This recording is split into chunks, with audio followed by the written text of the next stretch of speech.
Chapter 171. After spending a few days with Wuming, he had almost recorded all the mythical stories provided by Erica's organization, the Black Cross. Of course, it was all thanks to Kalis that he was able to complete it so quickly. Wuming lamented more than once about how right he had been to ask Zelik for the most advanced magic suit. This morning, Wuming, Erica, and Alice arrived at the Italian airport. Due to the fact that something so important had happened, Alice had to return to England. Wuming, on the other hand, had nothing else to do now. He was preparing to go to England with Alice and give her real body protection. Erica, on the other hand, was going to follow Wuming to England. What a joke. Even though Wuming was indeed much more harmless than the other god slayers, Erica was still worried about leaving Wuming alone somewhere else, so she naturally had to follow him. In fact, the reason why the Black Cross and Copper allowed Erica to become Wuming's follower and Wuming's knight was to monitor Wuming for fear that he would do something big. Even so, Wuming could still sense that Erica wasn't just monitoring him, but really wanted to become his knight. That was why Wuming kept her.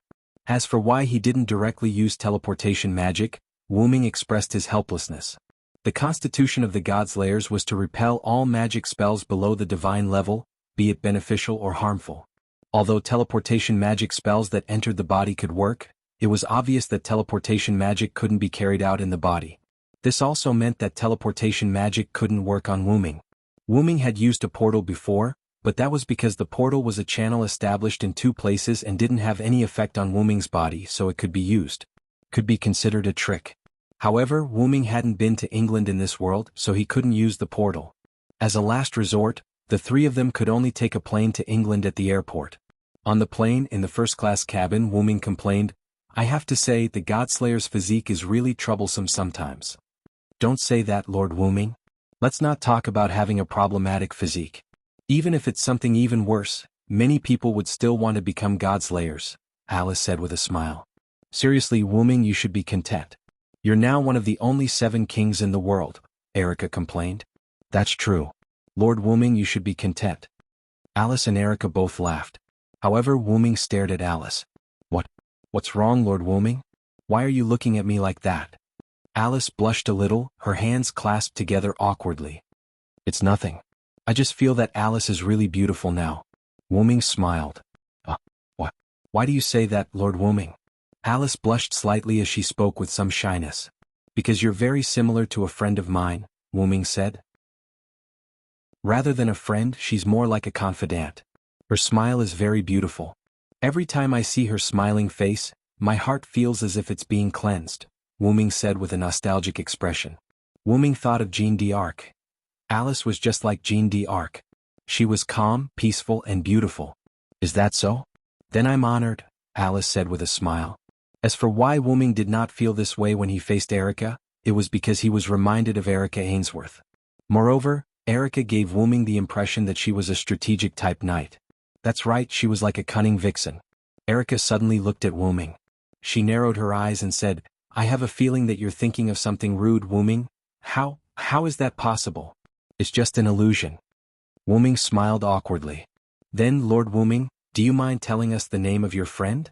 Alice also wanted to know more about someone who could be called a friend by Wuming, who was both the god of disobedience and the god slayer. Erica also looked at Wuming curiously, hoping that Wuming could answer. Wuming naturally would not dampen their spirits. Therefore Wuming said, "Her name is Jeanne." "Jeanne?" The two girls were somewhat confused. After all, this name sounded like the name of an ordinary girl. However, with Wuming's identity, could the girl he befriended, and even the girl who was his confidant, be an ordinary girl? Obviously, it was impossible. While the two girls were puzzled, Wuming added, "Also known as Jeanne d'Arc." "Jeanne d'Arc?" The two girls exclaimed in surprise. When Wuming said this, the two girls understood.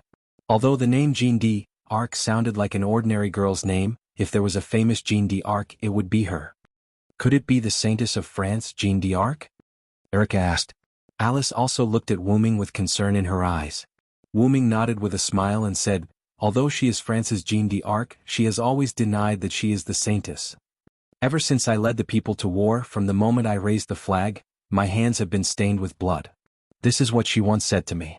Because Jeanne d'Arc was canonized hundreds of years after she was executed, logically speaking, she should not have said such a thing. But after all, Wuming's origin was mysterious, so the two girls did not ask how Jeanne d'Arc knew that they were the Saintess. Then, with the feeling of the plane sinking, the three knew that they were about to arrive in England, so they did not discuss anything else. After getting off the plane, a tomboy walked towards the three of them. Looks like someone is here to pick me up." Alice smiled. The tomboy in front of Alice walked over and said to Wu-ming, "You must be the king of disobedience, Lord Wu-ming. I'm sorry for the trouble my young lady has caused you." Erickson bowed to Wu-ming apologetically. "That's not the case. I actually quite like Alice," Wu-ming said politely. Erickson seemed to have understood something and his pupils shrank. Then he said, "Although I am very happy that Lord Wu-ming and Miss Alice got married, now is not the time to celebrate. Marquis Warban is here." Marquis Warban? Alice and Erickson were shocked. Wu-ming frowned and thought for a moment before saying to Erickson, "He's here to see me, right?" "See you? Lord Wu-ming?" Erickson and Alice were both confused. After all, Wu-ming and Warban did not have any direct contact, so logically speaking, the two of them should not be related. Alice thought of something and quickly said, "Could it be the Gorgon stone?" Chapter 172. It was an ordinary car. Erickson was in the driver's seat, Alice was in the passenger seat, and Wu-ming and Erica were in the back. After a simple explanation of the situation, Erickson brought the three of them into the car. No one spoke in the car. Firstly, it was because of Marquis Woban. Secondly, it was because of the oppressive atmosphere. Going back to the topic Alice had mentioned earlier, Woban was here for the Gorgon stone. After all, with Marquis Woban's personality, it was very likely that he was here for the Gorgon stone, which could attract the attention of the god of disobedience. But, even though it is very likely that Woban is here for the Gorgon stone, it is also possible that he is here for me, Wu-ming suddenly said. Wu-ming looked around at Erica and Alice and continued, "You have to know that even though I am a god slayer, I am still a god of disobedience." Erica and Alice instantly understood when Wu-ming said this. With Marquis Woban's personality, he would definitely find a god of disobedience to hunt, but he wouldn't reject a god slayer of his own kind.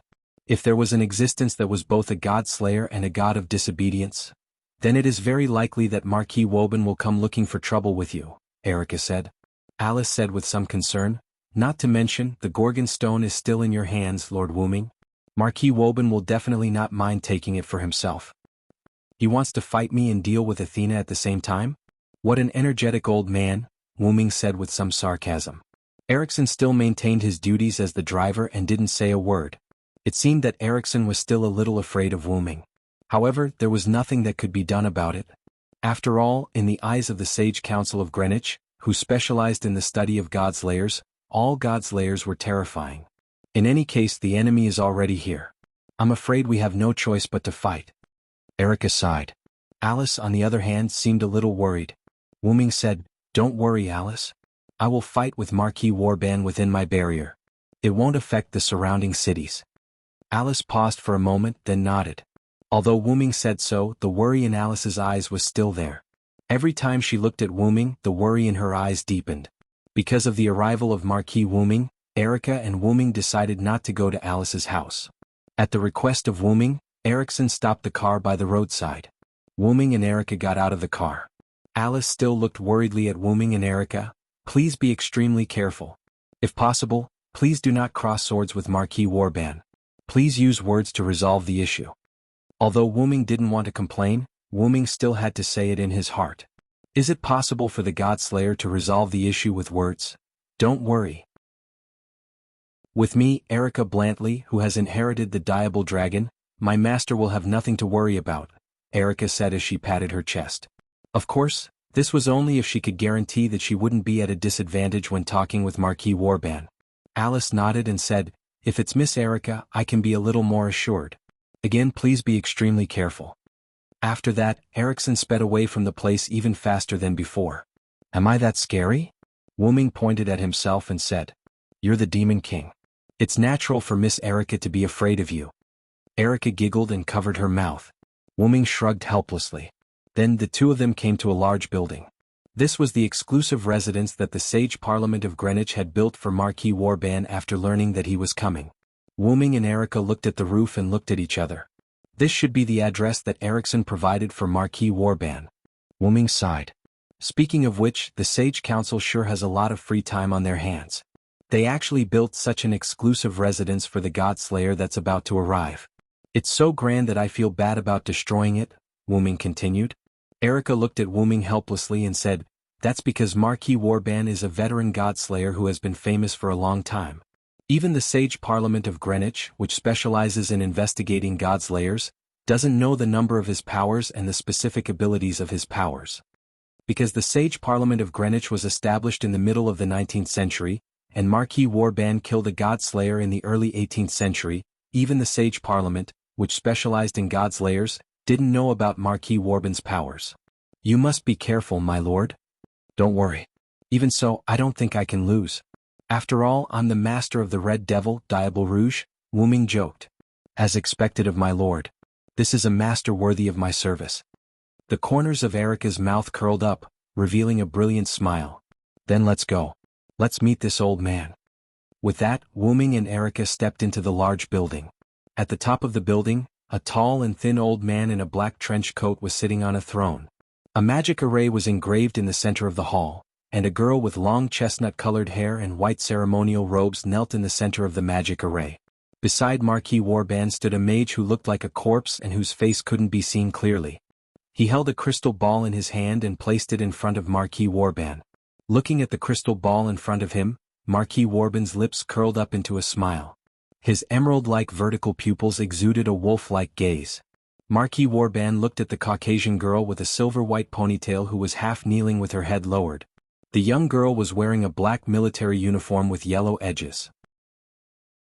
She had a blue-gray striped shawl draped over her shoulders, a matching short skirt, white knee-high socks and brown high boots. Her silver-white hair was tied into a high ponytail with a thin blue thread. The young girl seemed to be full of exotic charm. Now is the time to show your strength.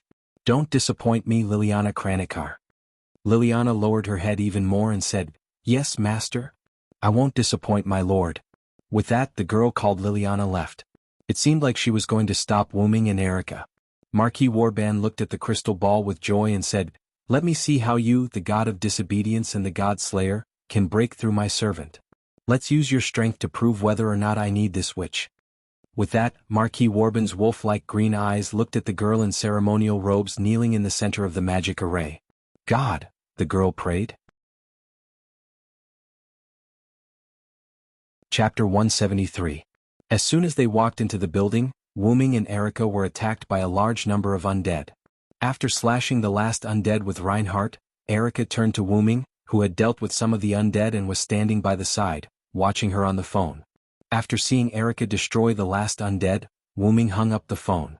Thank you for your hard work, Erica, Wuming said.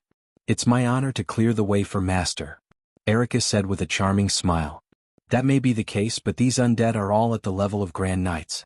Nominally, they are the strongest fighting force below the Godslayer. Wuming was right.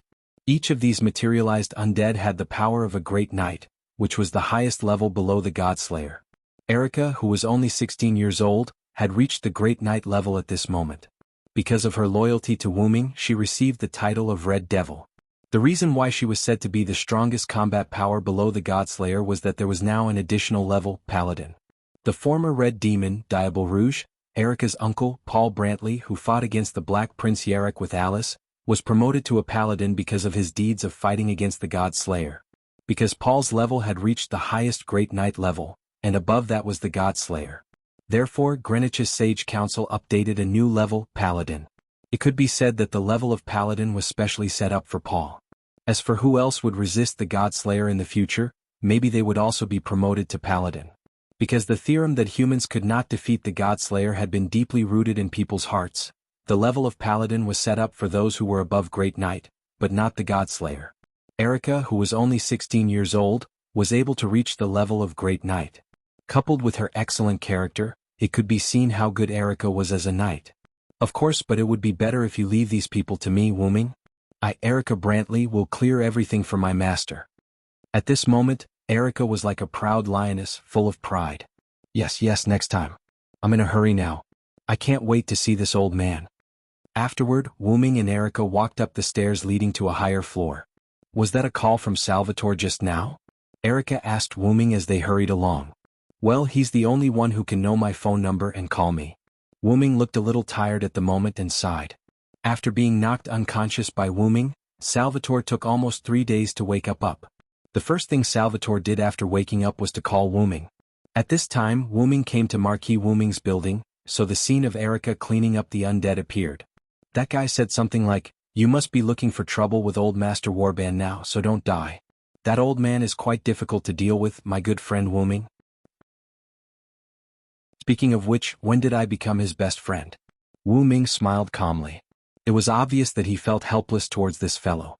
Erica smiled slightly, showing a charming smile at the corner of her mouth. "Salvatore must have regarded you as a strong opponent. You should know that Salvatore is an idiot in all aspects except swordsmanship. Since he can remember your name, Wu-ming, it means that he has regarded you as a strong opponent." In fact, Erica was right. Salvatore was knocked unconscious in a few moves. Although there was a certain degree of luck and the other party was not familiar with Wu-ming's ability, Salvatore thought that a loss was a loss. As a result, Salvatore remembered Wu-ming. I wanted to ask him if he knew about Marquis Warband's authority. As a result, this guy said, "How can I remember this kind of thing?" Just hit him. I don't know what to say. Wu-ming sighed again. "I'm also a fool for counting on that idiot," Erica smiled.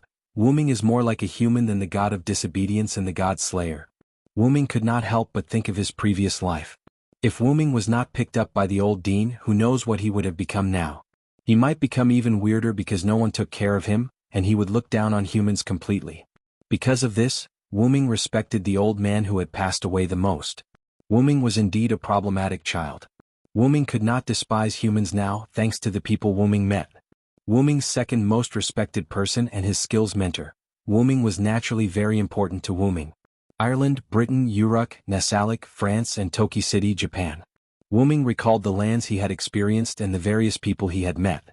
Thinking of this, Wu-ming was in a much better mood. Even the desire to fight with Marquis Warband had lessened a lot. That's because I have a bond. Looking at Wu-ming, who was smiling particularly brightly, Erica was also stunned for a moment. Then she smiled as well. "Then, can I also be a part of it?" Wu-ming smiled and did not answer. Erica, on the other hand, saw the answer in Wu-ming's eyes.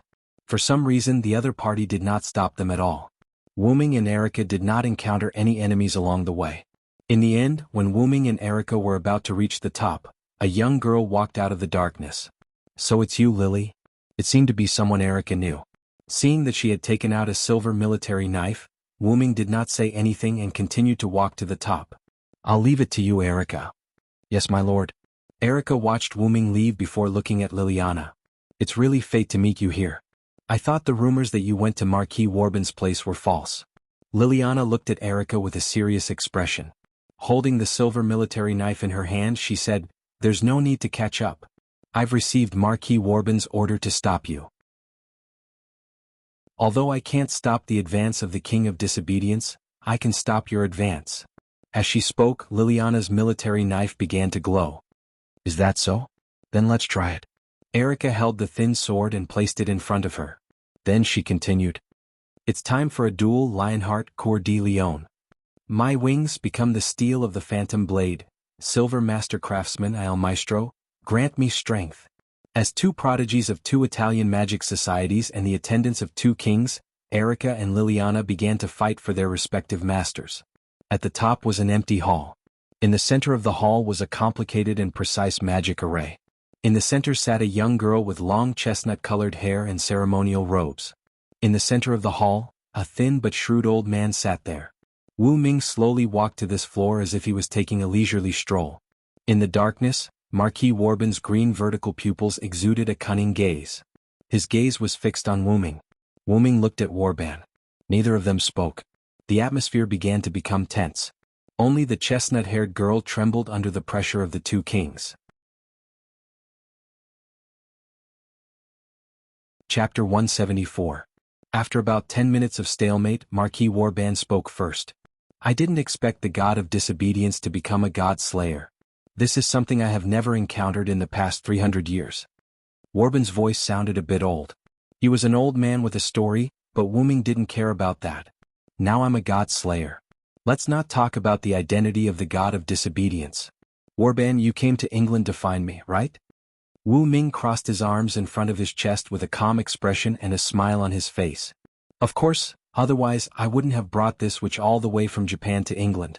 I am very interested in the Gorgon Stone and the fact that you are a god slayer, but I didn't expect you to come to me on your own accord. However, this saves me a lot of effort. The green light in Marquis Waban's eyes shone even more brightly. Warband said and looked at the girl in the center of the magic formation. Wuming also looked at the witch. Generally speaking, the Yuan witch was the descendant of the god ancestor. Those girls would be given the highest level of Yuan witch, and generally, they would have the special skill spirit vision. Alice, who possessed spirit vision, was also known as the witch concubine. However, Alice was more like the witch Yuan, an extension of the witch concubine. These magi all relied on their own cultivation to obtain their spirit vision, so their spirit vision was much more powerful than those who were born magi. Just like Alice could see the future for a long time, the witch kneeling in the magic formation couldn't see the future too far away like Alice. But this kind of witch had other functions such as summoning the god of disobedience. Do you want this witch to use Gorgon Stone to summon the god of disobedience? Wuming continued, judging from the level of this magic formation and the number of people who can summon the god of disobedience, once the summoning ritual is successful, this witch's life will be gone. Wuming's words caused Miss Witch, who was inside the magic array, to shudder. However, Wuming noticed her shudder. It seems that our Marquis Warband did not inform this young lady of the consequences. Of course. Marquis Warband stood up and continued, it's just a human. If it's broken we can just replace it. The words of the Marquis caused Witch Yuan's heart to sink. She no longer had any hope of being rescued. After all, there were 2 demon kings here. Is that so, Wuming? Looks like you can't understand the meaning of human existence after becoming a god slayer, Wuming said sarcastically. Then I'll take back my words. Wuming walked towards Miss Witch. Today I'll fight you as the god of disobedience, Warban. Wuming stood in front of Miss Witch, protecting her. Then Wuming looked at Wuming. Let me once again carry out my identity as the god of disobedience and protect the humans. Then as the god slayer, I'll kill you who protects the humans. At this moment, both the god of disobedience and the god slayer burst forth with their magic power. A massive pillar of magic power materialized above Wuming and Warban, breaking through the ceiling. Miss Witch recovered from her despair and looked at the god of disobedience and the god slayer standing in front of her with a trace of doubt in her eyes. The undead king's nest of darkness, the land of the opposite sex, the home of absolute evil. Wuming took out the staff of Anzi-Ergen from the golden ripples and began to chant an incantation. Marquis Warban looked at Wuming with interest and did not choose to stop him. Show thy 10-layered barrier, and seize the enemy who dares to provoke me. Anzi-Ergen slammed the staff of Anzi-Ergen on the ground. In an instant, Wuming and Warban's vision turned white.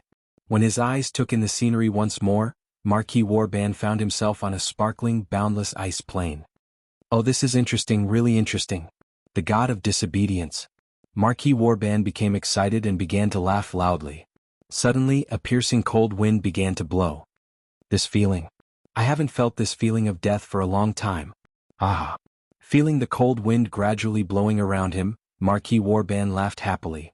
It was obvious that the cold wind could cause harm to him. For the bored Marquis Warban, that was exactly what he was looking for. Wuming looked at Warban, who was covered in a layer of frost, but he did not show any complacency. As the one who controlled the inherent barrier, Nasric's 5th ice layer appeared in front of Nasric.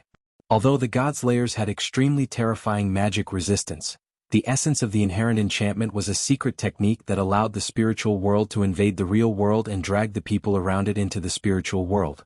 Therefore, the inherent enchantment was effective even against the god's layers.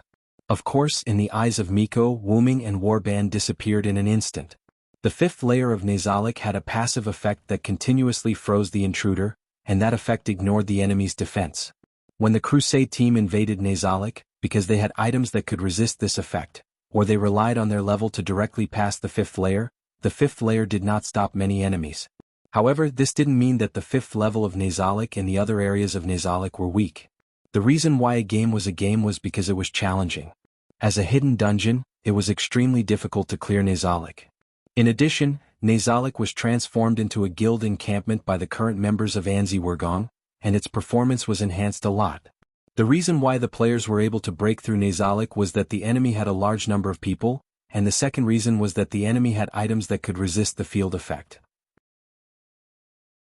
One must know that the game Yggdrasil was famous for its high degree of freedom, which led to many bug-level items and skills being countered by even more bug-like items and skills. That was why the game Yggdrasil attracted the players with such a high degree of freedom. However, many of the bug-level effects in Nazalic had become great weapons in other worlds without game items. The eternal frozen wind that blew on the ice field was such a negative beauty. In short, Marquis Warband couldn't stand the damage. However, for the God Slayer's physique, that alone could not kill him. Come on. The unknown god of disobedience. Let me see your power. Marquis Warband roared and turned into a giant werewolf. Some of his hair fell from his body, and he turned into a 2-meter-tall gray wolf with rat fur. Oh whoa! The giant wolves rushed toward Wuming, and their greedy mouths exuded a foul stench. Wuming did not even look at them. He gently raised the staff of Anzi Wergong, and countless white flames instantly erupted on the giant wolves. In just a flash, Wuming's wolves were all burned to death by Wuming's flames.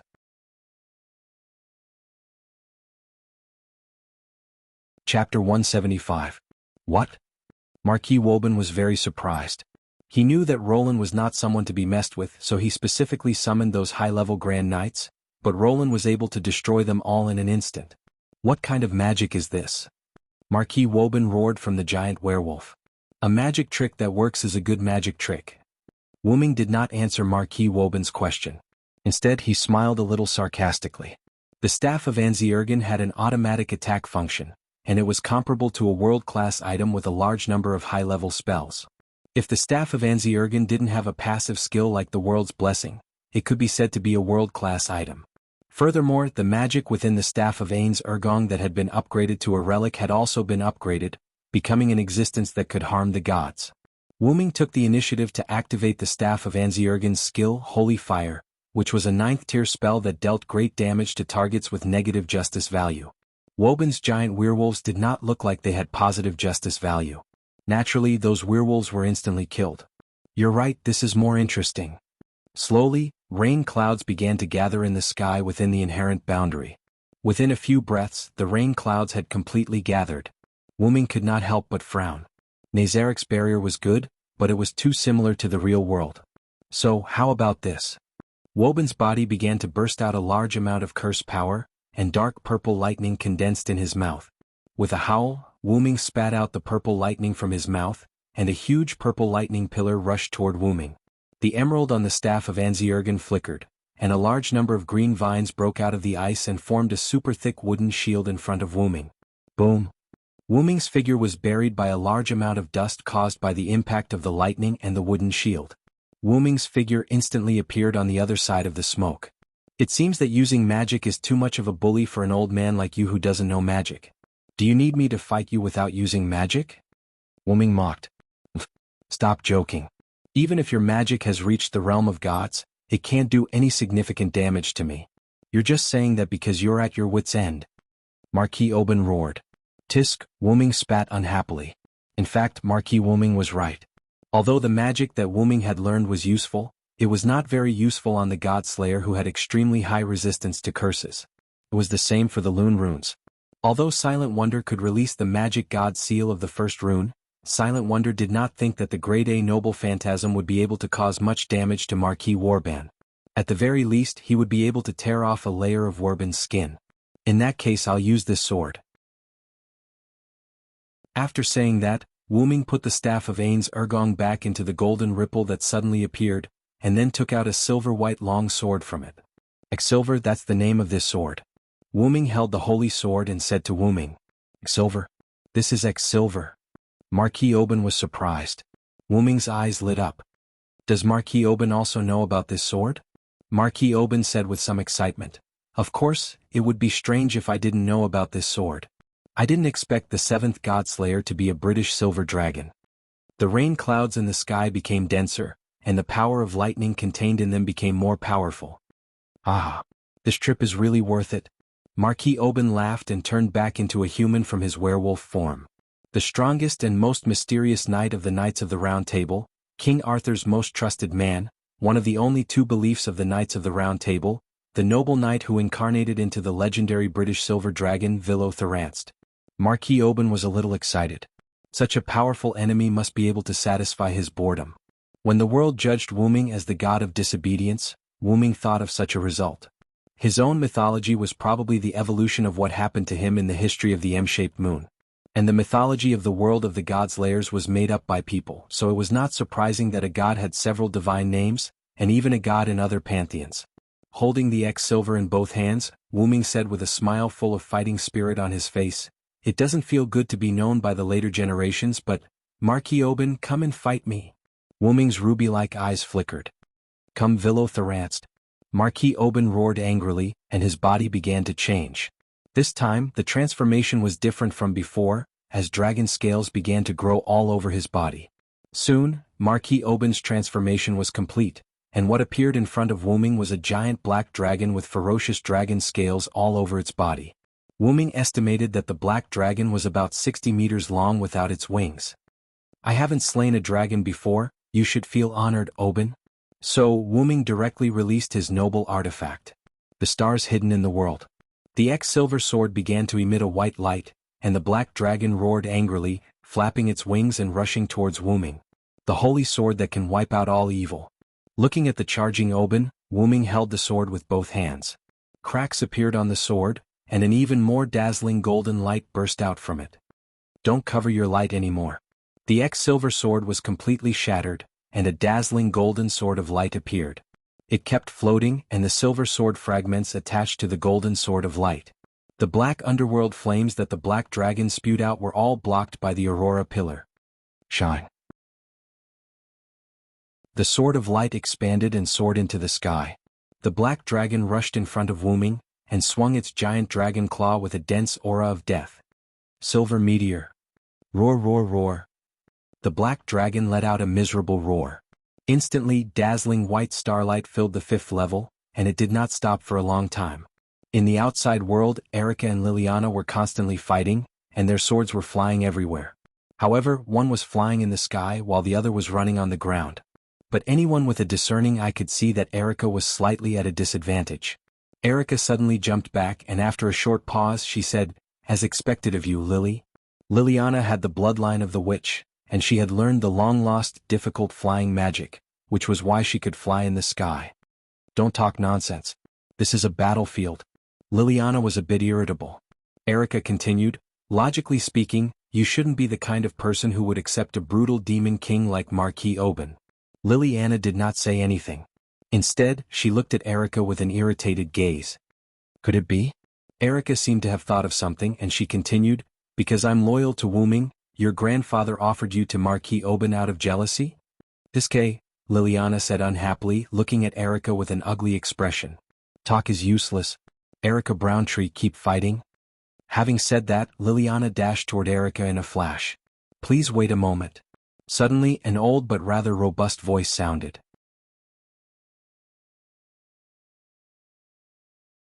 Chapter 176. Please wait a moment. An old and rather robust voice sounded. A white-haired old man in a butler's uniform appeared between Erica and Liliana. "Mr. Sebastian? Why are you here?" Erica asked in surprise.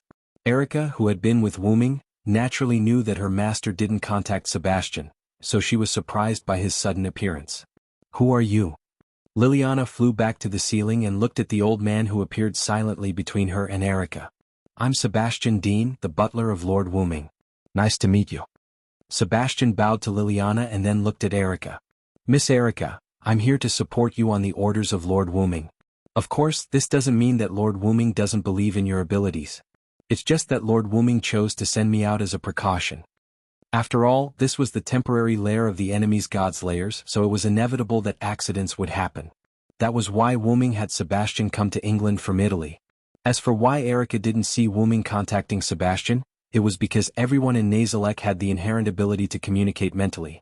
Wu-ming naturally contacted Sebastian without Erica knowing. Then, Sebastian said to the two of them, "How about the two of you stop fighting for the time being? With your strength, both of you will only suffer in the end." "Even if you say so, I, Liliana Kranikar, won't back down so easily." As a noble knight, Liliana wouldn't back down even if she knew the outcome of the battle. "I can't pretend that I didn't hear that, Mr. Sebastian. I have a secret technique to deal with Lily." Erica was dissatisfied with Sebastian's words, but after all, Sebastian didn't know Erica well. Erica could win on her own. After all, Erica had something on Sebastian. The two girls retorted, unwilling to be outdone. Please calm down, Miss Erica, Miss Liliana. The battle between Lord Wuming and Marquis Warban is over. Sebastian calmly said something that couldn't be calmed down. The two girls were shocked. Then they hurriedly rushed to the top floor. Sebastian, on the other hand, began to walk downstairs. There's nothing else for me to do. Should I go back to Italy first or stay in England for a while? Sebastian rubbed his chin. I remember there was a shop selling biscuits that were very popular on the way here. Should I go and try it? Sebastian's figure gradually disappeared into the corridor as he spoke. At the top floor of the building, Wanli Furu was sitting in the center of the magic circle in fear. God, please protect me. Wanli Guyoli closed his eyes and clenched his fists, praying non-stop. Guyoli did not look at Marquis Warban, who was sitting on the throne and looking at the crystal ball beside him. She knew how terrifying the gods' lairs were, not to mention that the one on the throne was the most senior and most brutal of the 7 gods' lairs she had met 4 years ago. Originally, Guyoli had been prepared to sacrifice himself before the ceremony, but Marquis Oban's servant of death's cage shattered his resolve. That was the ability to turn the humans, divine beasts, demons and artificial creatures with souls they had killed into living corpses. In other words, the living dead would be preserved in the world and become absolutely loyal servants. In this way, even if Wanli Guyusher were to sacrifice himself, he wouldn't be able to avoid being stabbed by Marquis Oban before committing suicide. In the end, he would still become Marquis Oban's servant. Thus, as if he had accepted his fate, Yoritani accepted Marquis Warban's request and accepted the fate of being the only supporter of the ritual to summon the god of disobedience. Seeing Miss Liliana being sent out by Marquis Warban, Wanligugu knew that the other king had arrived. It seems like the summoning god relic is in the king's hands. Wanligugu Yoli thought to herself. She then shook her head. This had nothing to do with a witch like her who had no right to speak. At most, she would interact with the king later. Soon the other king arrived before Marquis Warban. Looks like a young king. Wanligugu Yoli stopped looking after glancing at the king.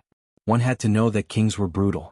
Perhaps the king would punish him for looking at the king a few more times. While the two kings were talking, Wanligugu Yoli heard that Liliana had been killed by the invading king. Miss Liliana? The kind-hearted Wanligugu Yoli was a little sad. After all, the king had helped him 4 years ago. Do I look like a brutal person to you, Marquis Warban? However, the new king said. Is Miss Liliana all right? Wanligugu Yoli was secretly relieved when he thought about this. Subsequently, the intense battle that Wanligugu Yoli expected did not happen. Subsequently, the new king told Wanligugu Yoli the truth that he would die after summoning the god of disobedience alone. Wanligugu Yoli was shocked. After all, Marquis Warban did not tell him about this. Wanligugu Yoli had lost all hope. He would die no matter what in front of the two kings. And yet, the new king was standing in front of him. Then I take back what I said earlier. Today I'll fight you as the god of disobedience, Warban. Ah, the god of disobedience. Wanligugu Yoli seemed to have heard something incredible. Let me carry out my identity as the god of disobedience again. I'll protect the humans and this witch. Protect me? Wanligugu Yoli was doubtful. She could not believe that the devil king, the god slayer, would protect a witch like her. After the two kings unleashed their powerful devil powers, the new king took out a strange dark scepter. The moment he chanted an incantation, the two kings seemed to have been sucked into something and disappeared into thin air. Wanligugu Yoli did not think of running away. Even if she did not know where she would go. Moreover, the devil king would definitely catch her again. The two kings must be fighting in some unknown place. For some reason, Wanligugu Yoli hoped that the new king would win more than Marquis Warban. Perhaps it was because of the words, protect this witch, Wanligugu Yoli thought. God, please protect me, protect me. Then Wanligugu Yoli returned to the state where she clasped her hands and closed her eyes in prayer. However, compared to the previous prayers to the gods, this prayer was more specific. Darkness shrouded the hall. Only the ritual fire was left, shining in the darkness, protecting the witch who was praying to the gods.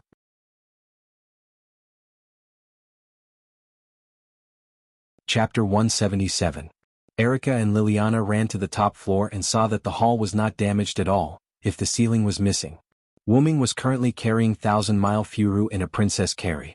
Erica and Liliana were shocked by the fact that the hall wasn't damaged much. Seeing Erica and Liliana's arrival, Wuming quickly smiled and greeted them. Oh, I won. Erica breathed a sigh of relief, while Liliana had an ugly expression on her face. Where did Marquis Woban go and why did Wanli Firu faint? It all started a few minutes ago. Wu Ming injured Marquis Woban, who turned into a black dragon with his noble phantasm X Silver Meteor. No, it should be said that he killed him once. Meteor Silver Radiance X Silver Meteor. Level, EX type, Evil Noble Phantasm Distance? Maximum catch? This was a treasure created by the planet's suppression. X Silver Meteor, which was truly freed from the restriction, had the effect of judging the enemy as evil. As long as the enemy was the master's enemy, the person who must be defeated and so on, the holy sword would mark it with the evil attribute. The target of the judgment was both a person and an object, and even concepts such as space and time could be included in the judgment. Wu Ming didn't even need to mark Marquis Woban with the evil attribute. Marquis Woban, who didn't take human life seriously, had already been judged as evil by X Silver Meteor. Wu Ming himself didn't slay a dragon, and X Silver didn't have a similar legend, so it couldn't cause additional damage to the dragon. However, Wu Ming had X Silver Meteor's judgment, coupled with Wu Ming's large-scale magic supply, he was able to kill Woban. One should know that the relic X Silver Meteor was one of Wu Ming's trump cards. If it could not defeat the God Slayer, it would be a disgrace to the sacred sword X Silver. However, Wu Ming's barrier, Nizalek's fifth layer, was completely destroyed by Wu Ming's noble phantasm. Marquis Wu Ming seemed to have the power of resurrection. The moment the fixed boundary was broken, Marquis Wu Ming released a powerful burst of mana. Then Marquis Wu Ming and Marquis Wu Ming returned to the hall. As soon as they met, Marquis Warband clutched his heart weakly. Damn it! You win this time, remember this. Villo there answered. With that, Marquis Warband turned into a strong gust of wind and left the hall without a ceiling. Phew. Wu Ming let out a long sigh and returned the X Silver to the golden ripple. In fact, as the most senior God Slayer, if Marquis Woban had not gotten addicted to the fight, he would have been able to fight Wu Ming dozens of times, regardless of the final outcome. After Marquis Wu Ming was infected by the God Slayer's fighting frenzy, he directly used his body to resist Wu Ming's noble phantasm. The result was failure and even death.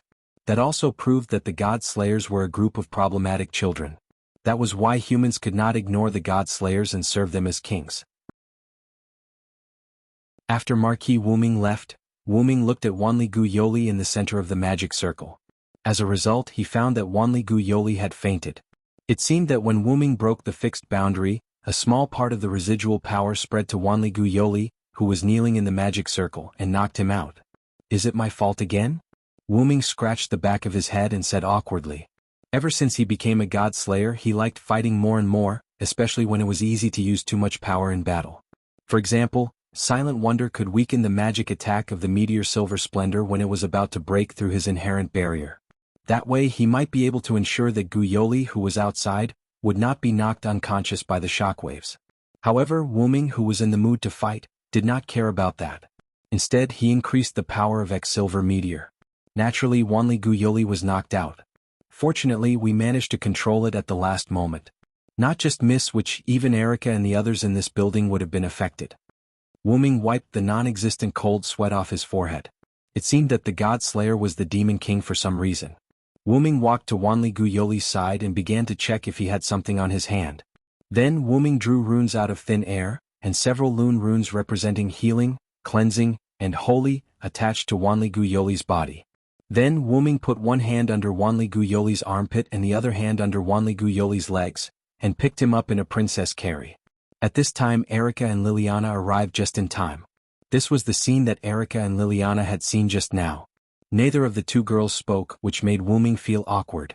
At this moment, for some reason, Wu Ming felt that he was a pervert who wanted to hold the unconscious girl in his arms. In order to avoid misunderstanding between the two girls, Wu Ming said with a smile, "Yo, I won." Outside the building, Erickson, who was using the telescopic magic, stopped the magic and called Alice. "Miss Alice, it seems that Lord Wu Ming won." After sending Alice home, Erickson left and asked Erickson to come here to observe and report the result to Alice.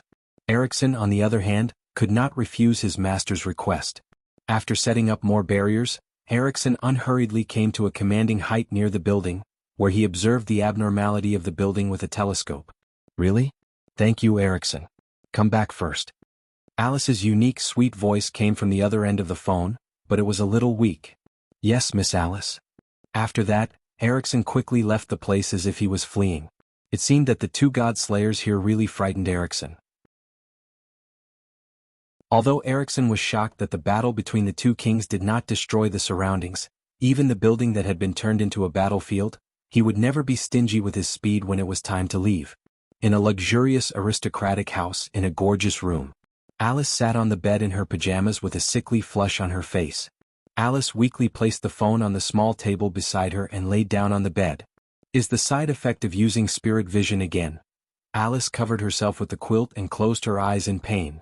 Please come quickly, Lord Wuming.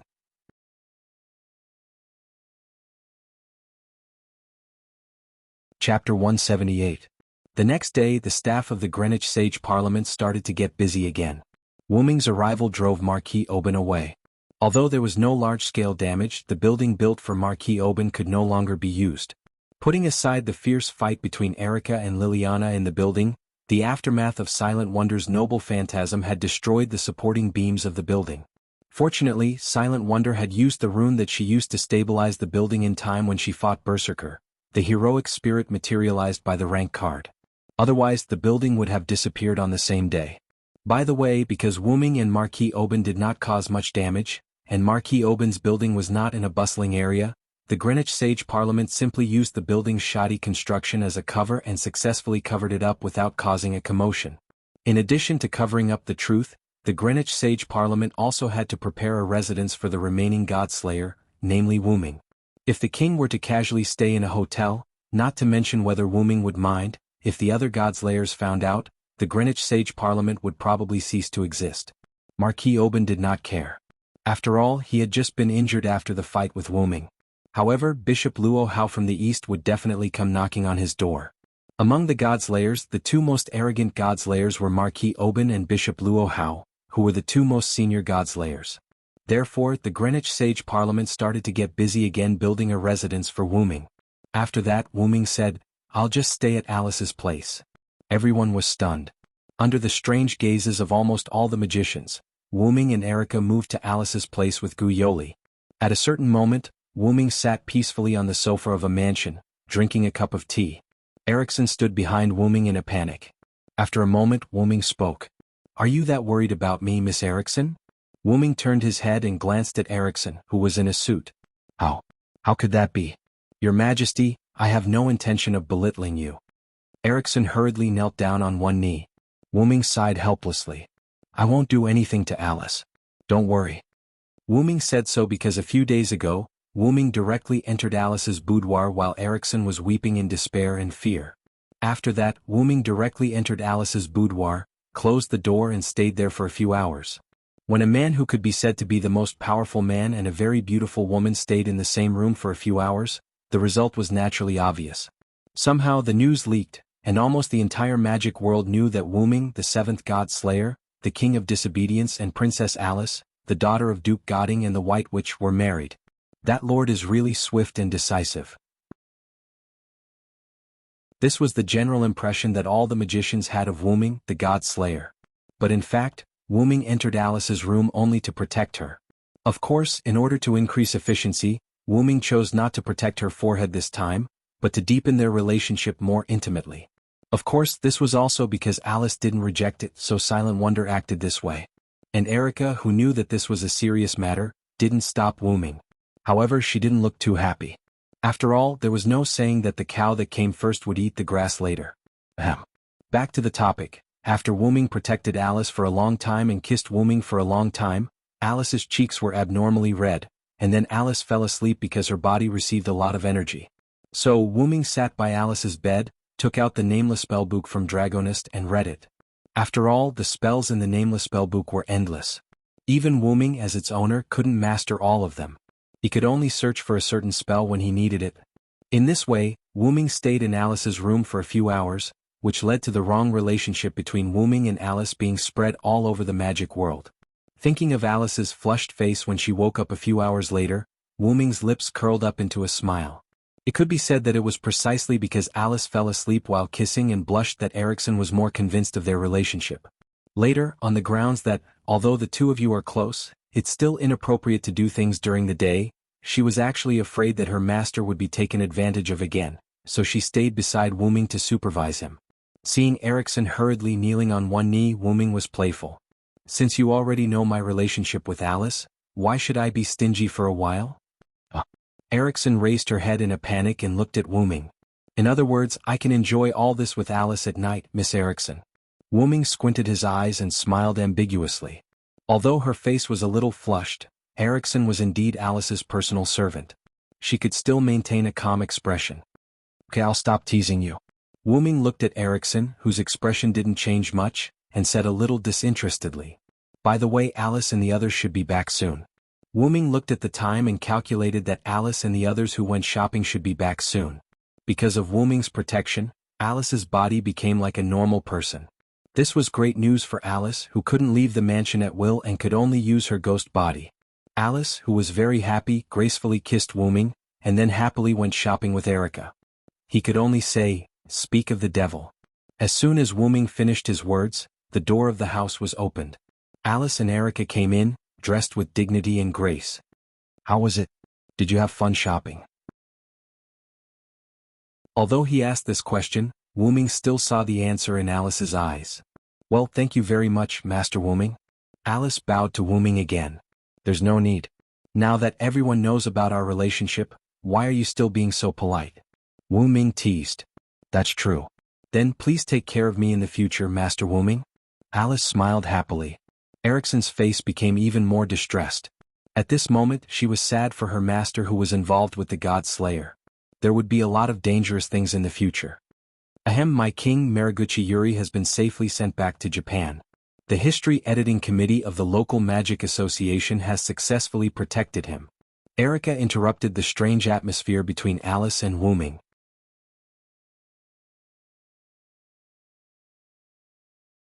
Chapter 179. Seeing that they were getting down to business, Wuming and Alice did not continue. Facing two kings at the same time, that which must be scared. Alice sat on the sofa, and Erickson immediately poured a cup of black tea for Alice. Erickson also sat down and continued. I wasn't scared. The main point is that I heard the report from the escorts. When Wanligu woke up, he asked where our king went. It seems that our king has once again captured the heart of a young girl. Erickson looked at Wuming with a teasing look. Wuming smiled indifferently. Let's stop joking. How is Marquis Woban now?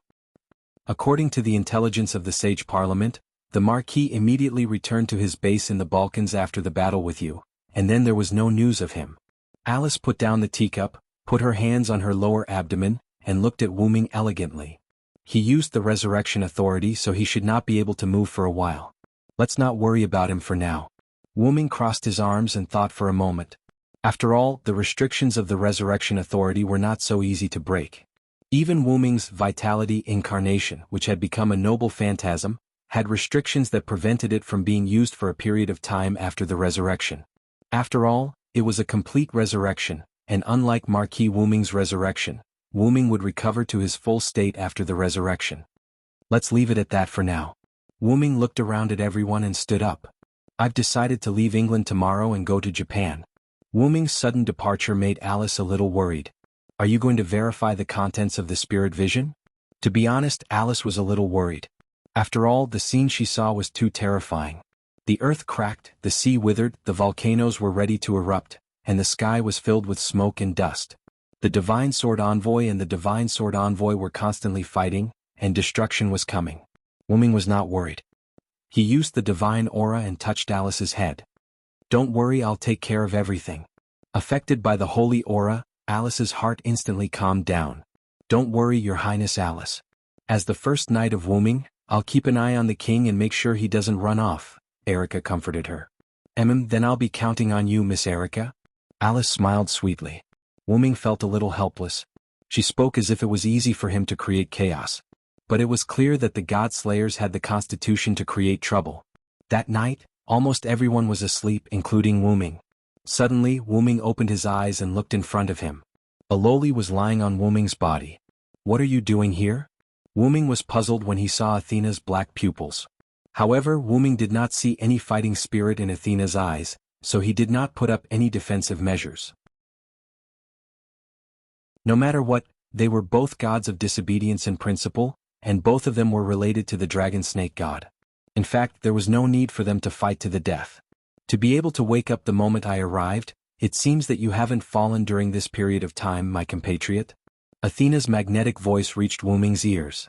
Her snake-like eyes revealed a satisfied look of approval.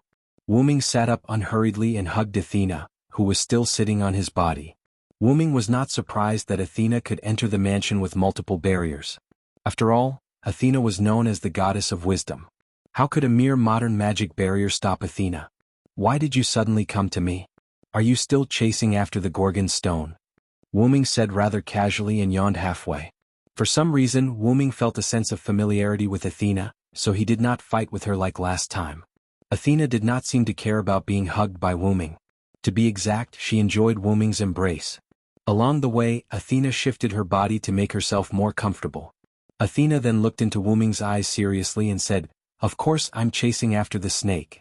Of course I've been chasing after this snake, but I didn't sense the snake's presence this time." Athena was right. The aura of the Gorgon stone had indeed disappeared. To be exact, it was sealed by Wu Ming. Since Athena retreated, Wu Ming knew that he would not be able to get in touch with her for the time being. A powerful god relic like the Gorgon stone would not only attract Athena, but Marquis Warban as well. Therefore, Wu Ming used the advanced sealing spell in the Nameless Spellbook and multiple lune runes to completely seal the aura of the Gorgon stone. After hearing Athena's words, Wu Ming extended his hand into the golden ripples that appeared in the air and took out a carved stone that did not contain any mana. What do you think? It took me a lot of effort to seal the Gorgon stone. In addition to that, I placed it in my authority space. You didn't even notice it when you were so close to it? Wu Ming smiled proudly. Athena looked at Wu Ming with admiration. I didn't expect you to have mastered so many powerful sealing spells.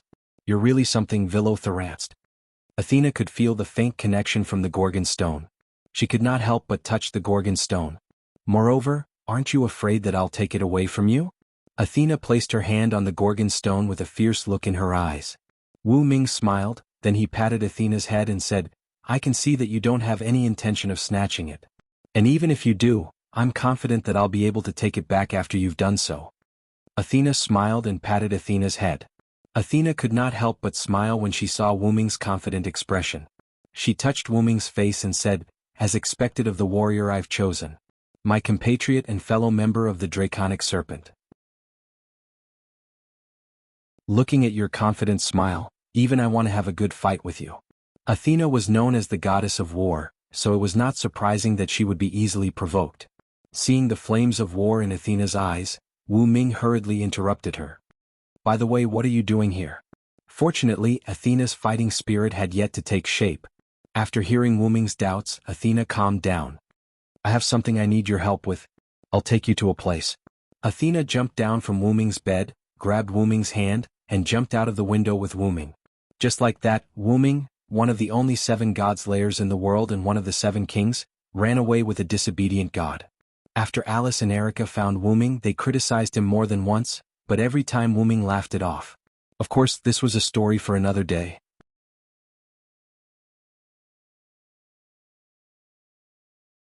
Chapter 180. After Athena pulled Wu Ming out of Alice's house, Wu Ming and Athena took a small sailboat that Athena got from nowhere. The sailboat was more like a large surfboard with a sail, so it was euphemistically called a sailboat. After getting on the sailboat, the wind began to blow, and the sailboat began to move quickly in a certain direction. "This is quite interesting. Is this your ability?" Wu Ming asked with interest. "This is the guidance of the wind." Athena stood at the front of the sailboat, looking at the endless sea. Wu Ming rolled his eyes, then continued. "Where are we going?" Athena answered without turning her head, "Naples." Naples was the largest city in southern Italy, the capital of Campania and the province of Naples. It was most famous for Mount Vesuvius, known as the most dangerous active volcano in Europe. Thinking about the information about Naples in his mind, Silent Wonder suddenly remembered something. "I remember, it seems that Gorgon stone was excavated in Naples." Wu Ming didn't believe that it had nothing to do with Gorgon's stone. Wu Ming looked at Athena and motioned her to explain. Athena turned her head and smiled wickedly. "As expected of the warrior I like, even your brain is so smart. You and I are of the same generation, but I always feel that you're talking to the younger generation." Wu Ming shook his head. Athena ignored Wu Ming's complaint and continued. "Naples has draconic snake's aura, and steel will definitely appear there." "Steel?" Wu Ming was a little confused. Although Erica once provided Wu Ming with information about steel, it was still too little, so Wu Ming didn't know much about Steel God. Seeing Wu Ming's doubts about his natural enemy, Athena looked at Wu Ming with disappointment. Although I don't know why you forgot about your natural enemy, let me teach you a lesson. Athena then told Wu Ming about Steel God. Steel God was a metaphor for the smelting process of steel and the legend that he himself was made of steel, as well as the god of disobedience who killed Draconic Snake. Generally speaking, as long as it was a hero god, they would have Steel God's characteristics. But it wasn't absolute. Generally speaking, the god of steel referred to the hero god, but most of the hero gods and non-hero gods with steel characteristics usually got their steel characteristics from the deeds of slaying dragon serpent. In that case, their steel characteristics would be particularly rare. Steel God's characteristics should have steel's smelting process and the legend that he himself was made of steel. The god of disobedience. Steel God and the God Slayer were natural enemies. As long as they fought each other, Steel God would become stronger, and the God Slayer would become fanatical and warlike. In addition, Steel God and the God of disobedience related to Draconic Snake were also natural enemies.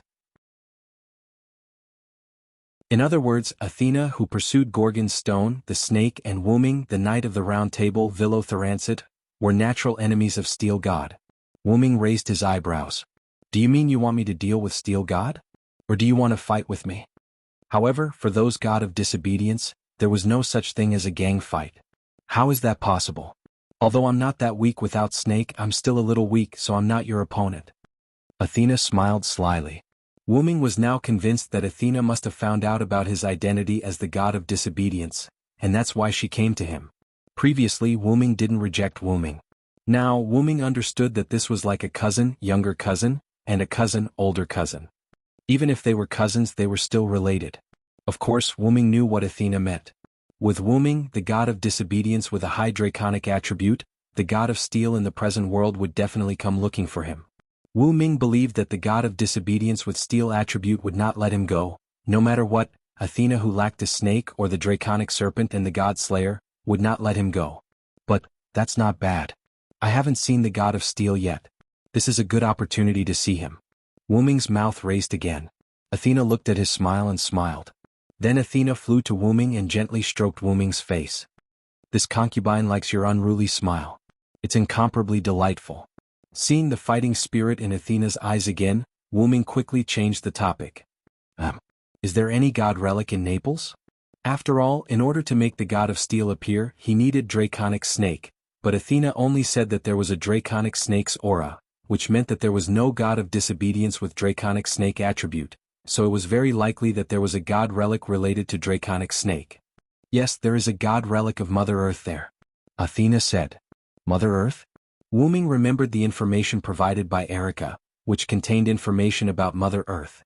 Mother Earth, also known as Mother Earth or Mother Earth, referred to the goddess who specialized in fertility and symbolized the grace of the earth. However, not all goddesses in this category could be called Mother Earth. In myths around the world, the gods who could be classified as Mother Earth were powerful masters of maternal power in their mythological system. But in later myths, a large number of Mother Earth were belittled as the wife, sister, or daughter of a male god, or died directly. Take Wuxia as an example. Goddess Hutu, one of the 12 witch ancestors, was a very pure Mother Earth. Hutu incarnated into the 6 paths of reincarnation and died directly. And the belittled Mother Earth, if Wu Ming remembered correctly, Athena seemed to be one too.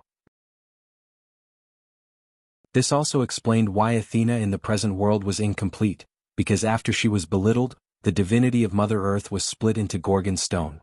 With that thought in mind, Wu Ming looked at Athena. What are you trying to say with that look in your eyes? Athena said calmly. Nothing, I just thought of something interesting. Wu Ming smiled casually and stopped thinking about it. After all, Athena could be said to be a friend now, not an enemy, so there was no need to consider fighting her. Athena seemed to have seen through Wu Ming's thoughts, so she said, Don't be happy too early. I'll fight you sooner or later. This is a war you started, so you have to be responsible for extinguishing it. Wu Ming, who had just relaxed, froze again. We're here. Wu Ming snapped back to his senses and looked in Athena's direction. What entered his sight was a huge port.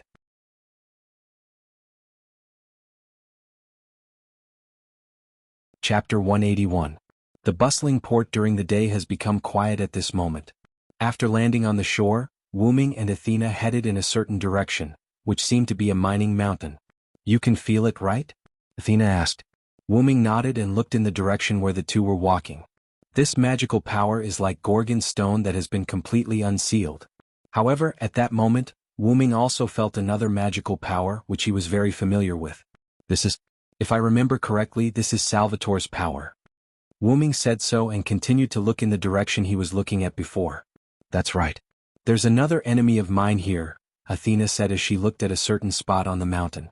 Wu-ming felt the power that Salvatore used during the battle, the silver arm that could split everything. The Sage Council of Greenwich called it Silver Arm the Ripper. Wu-ming had a bad feeling. If that idiot is here, it seems that this battle with the God of Steel is inevitable. As soon as Wu-ming finished speaking, a huge magical power rose from somewhere in the mountain, and a huge beam of light illuminated the entire port of Naples. Then, in the eyes of Wu-ming and Athena, the huge magical power began to condense, and finally formed a huge western dragon. "The draconic snake has appeared, and the God of Steel should be nearby," Athena explained to Wu-ming. "I see. Let's hurry up and deal with the God of Steel. Although I'm not human and don't need to sleep, I can't change my habit." Wu-ming yawned and then ran in the direction of the dragon. Athena, on the other hand, watched as Wu-ming left. She spread her owl wings and followed after him. At the top of Mount Vesuvius, the crater. A young Caucasian man with blonde hair stood at the crater of the volcano. He was dressed in an elegant white suit and looked down at the giant dragon flying above Naples. "So that's how it is, the God of Steel appeared because of the serpent." After saying that, the man jumped. "Nay." A white-winged Pegasus flew over from nowhere, and the man jumped on the Pegasus' back. "Nay." The Pegasus flew toward the dragon with the man on its back. At that moment, the blonde man and Wu-ming rushed toward the dragon serpent at the same time. The dark green dragon flapped its wings and soared into the sky. Its wild eyes scanned the surroundings as if it was curious about the surrounding buildings. At that moment, the blonde man came to the dragon's head. "Evil dragon, today I, the hero Perseus, will kill you." Like a hero slaughtering an evil dragon in a fairy tale, Perseus condensed a long blade in his hand and charged towards the giant dragon. Roar! The dragon was unwilling to be outdone. After roaring, it rushed toward Perseus. However, with the God of Steel's attribute, the dragon was bound to be at a disadvantage against Perseus. Not to mention the dragon was just a divine beast while Perseus was a God of Steel. Roar! A huge saber light flashed and the dragon roared in pain. A bone-revealing wound appeared on its body and blood flowed out.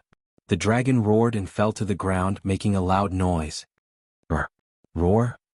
The giant dragon let out a sorrowful cry as if it had foreseen its end. Its cry was very tragic. However, the God of Steel would not let it go.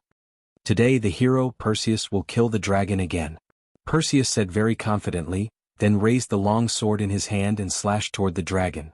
"Please wait a minute." A girl's voice came. Perseus stopped what he was doing and turned around when he heard the melodious voice of a young girl. What a beautiful girl. This is very consistent with the story of killing the dragon to save the princess. Perseus smiled happily. If Wu-ming was here, he would definitely recognize the girl in front of Perseus. She was Liliana Kranikar, who left alone after Marquis Warban was defeated. "Great Lord, please show mercy. This dragon is condensed from the magical power of the Neapolitan spiritual vein. If you kill it, it will cause irreversible damage to the Neapolitan spiritual vein." Liliana knelt on one knee and looked at Perseus with a serious face, hoping that the god could show mercy. However, since Perseus had appeared as the god of disobedience, he would not listen to the opinions of humans. "How can that be, young man? This is a dragon, an existence that must be killed. I have made up my mind. Back down, girl." With that said, Perseus raised his long saber again and slashed at the dragon. Swoosh! The sword flashed and one of the dragon's wings was cut off by Perseus. Roar! The dragon howled weakly. "Please wait a minute." Liliana rushed to Perseus. "I said back down, girl."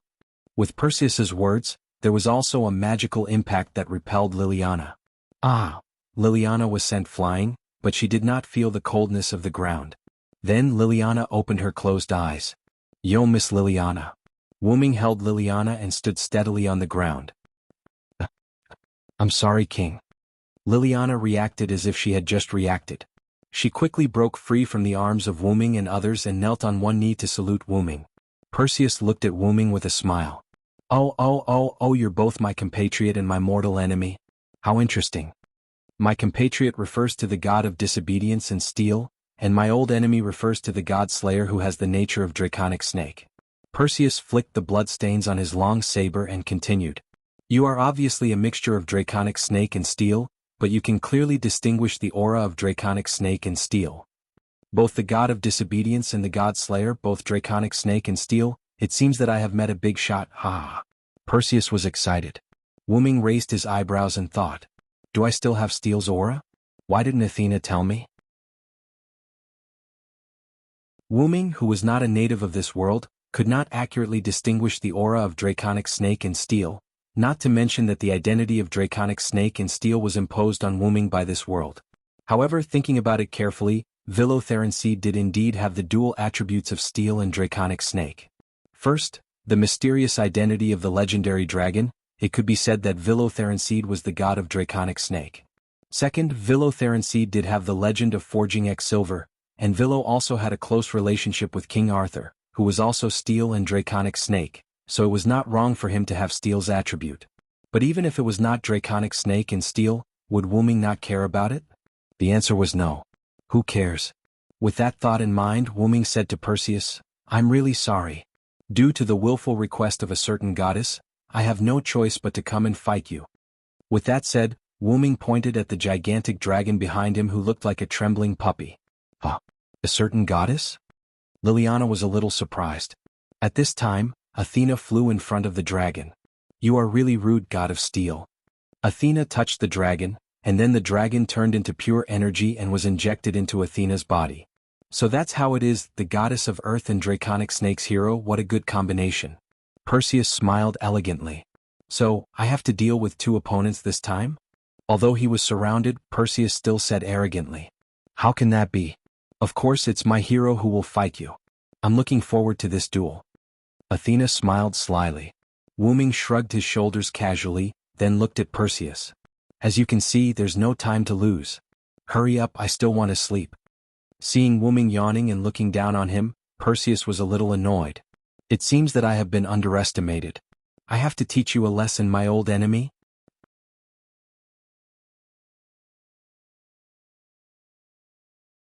Chapter 182.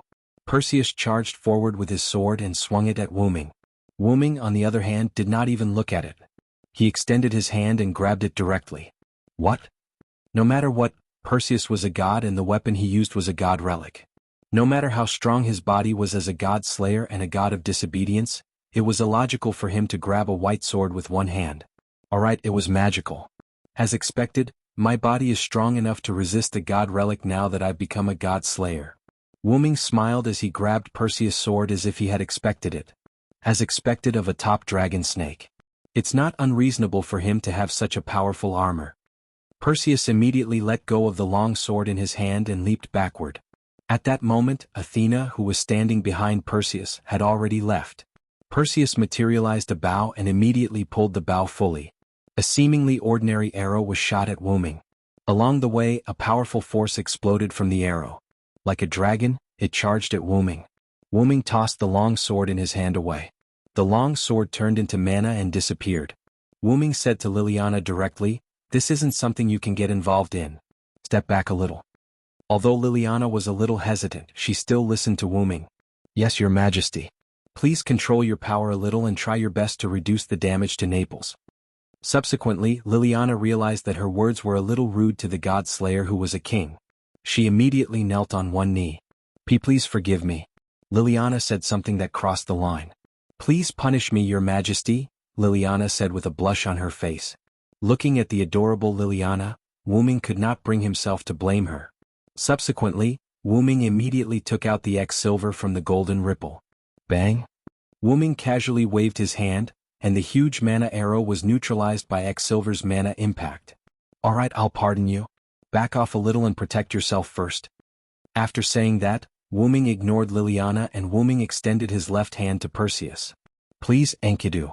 Wuming once again woke up Enkidu, who had fallen asleep because Wuming wanted to rest. "Yes, leave it to me, Lord Wuming." A golden chain appeared on Wuming's left hand. The golden chain slid at a speed visible to the naked eye. Then it wrapped around Perseus before he could react. You want to trap my hero Perseus with mere chains? Perseus tried to struggle, but he couldn't break free. Not to mention breaking free, these strange golden chains were getting tighter and tighter. What is this? Is this a weapon against gods? Perseus couldn't help but ask. Wuming was still in a leisurely mood. He slowly walked up to Perseus and said, "This is Enkidu, the heaven lock that is specially used to deal with gods. I think even you should have heard of it." Looking at Wuming, who was getting closer and closer, Perseus broke out in a cold sweat. Is it a weapon against gods in the Sumer divine system? I don't think this is the authority you obtained from killing gods. I really didn't expect that you, a Celtic god, actually have a treasure from the Sumer divine system. I'm really getting more and more curious about you. Wuming stopped when he was still some distance away from Perseus. So, are you ready to return to mythology, Perseus? I'm the strongest and I hold all victory in my hands. No matter if it's a human or a demon, I'm the one who defeats all enemies' hostility. I will defeat any enemy that blocks my way. Giants with unparalleled divine power, please give me your aid. As the words were spoken, the long pointer on the stone plate in Wuming's inner world suddenly turned and pointed to the 2 o'clock direction. It was the stone plate that depicted a giant that towered into the sky. Then a huge golden giant phantom appeared and enveloped Wuming. Thou hast violated the contract and brought evil to the world. Lord's day, sinners will be punished. Shatter their backs, dig out their bones, hair and brains and trample on their blood and mud. If I'm the one who can't get close to the darkness, I'll follow the Lord's words and destroy thee. The short pointer on the stone plate pointed to the 5 o'clock direction. The small stone plate lit up, and the small stone plate that lit up was engraved with a portrait that looked like a black hole that absorbed everything. In an instant, the giant changed color from the original gold to red, and its entire body was surrounded by the aura of annihilation. The land around Wuming began to disappear bit by bit. As if sensing something, the light behind Perseus shone brightly and illuminated Wuming. However, this was of no use. The giant moved according to Wuming's thoughts. It raised its hand and caught the mythical beast that was flying in the sky, Pegasus, and then crushed it. Nay, Pegasus let out a mournful cry and died in the giant's red palm. Even the mana that had disappeared was devoured by the red palm and wiped out completely. Why? That's obviously the power of Welslana. How can it not be sealed? Perseus was shocked. Of course, Wuming would not tell him that it was a noble relic that was sublimated from the combination of Welslana and Mekker's powers. 12 powers, God's killer level, EX type, human noble relic distance, 1 maximum catch. 1 There were 12 incarnations of dragon species, giant, warrior, storm, annihilation, flood, vitality, dependence, thunder god, phoenix, sun, and magician. Each incarnation was comparable to a noble relic. It was the upgraded version of the power that came from killing the gods' clones. It had become Wuming's own thing. I don't have the idea of a villain telling the protagonist about his ability.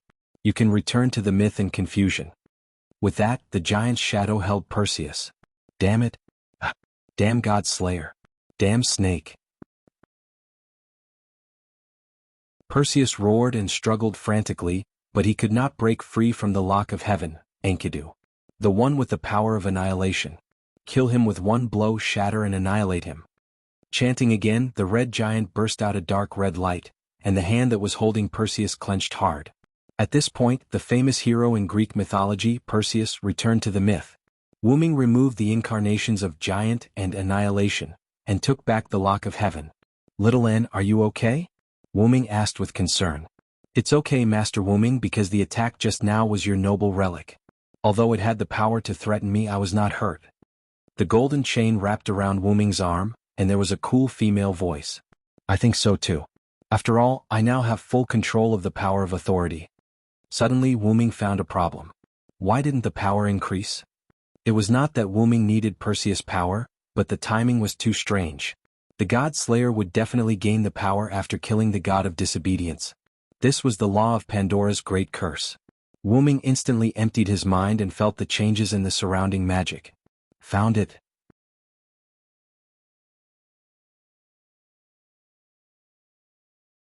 Chapter 183. I am the strongest and the one who holds all victory in my hands. No matter if it is a human or a demon, I will defeat any enemy that stands in my way. Giant with supreme divine power, give me your aid. fear the one with wings. Evil people and powerful people are all afraid of me with wings. My wings will bring you a curse. Evil people will not be able to hit me. In an instant, Wu Ming chanted 2 words in a row. The long and short needles on the stone plate in his heart pointed at 2 o'clock and 10 o'clock respectively. The towering giant and the illusory phoenix lit up. At a speed that was difficult to be seen by the naked eye, Wu Ming rushed to a small forest not far away. Wu Ming raised an arm and the shadow of a giant's hand appeared. Then, the giant's hand slammed into the house. Boom! The hurricane surged in all directions and the earth groaned. The hurricane blew over some of the surrounding buildings. Even Liliana, who was unprepared, was blown away. With the house as the center, the ground cracked like a spider web. However, Wu Ming did not feel like he had hit the target. A black shadow escaped from the house before Wu Ming hit it. Master Villo, please stop. The black shadow let out a voice that Wu Ming missed. What's this voice? Wu Ming stopped and dismissed the 2 avatars. Looking at the black shadow that he could not see clearly, Wu Ming was a little excited. It can't be wrong. It's you, Guinevere. The black shadow walked in front of Wu Ming and revealed her true form. It was a beautiful white girl about 12 or 13 years old. Her golden curly hair outlined an elegant curve and set off an extremely beautiful face. She was like a child's version of the Guinevere that Wu Ming knew in the Moon world. Master Villo, I missed you so much. With a choked voice, Guinevere threw herself into Wu Ming's arms. Wu Ming squatted down as if he was a father hugging his daughter. I don't know what kind of relationship Guinevere and I have in this world, but King Arthur is not a woman.